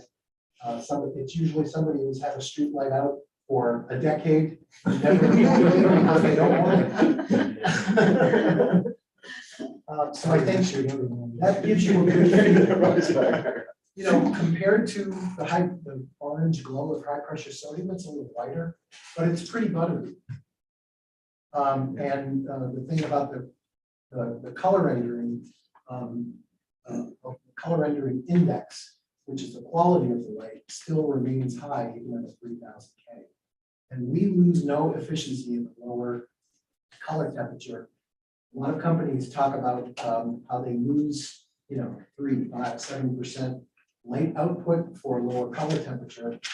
You have to spend more money in warmer light to get the chips that put out more output. So we do that. We offset the drop in efficiency by choosing the bins on the wafers that are Victor's the higher only one. output. So it's a more expensive, higher quality chip, so that we don't lose efficiency, you know. I hope that helps. Yeah. Nice. Steve, would you recommend a different line of light saying height and pole, height and pole? Next time we don't have standard. Yeah.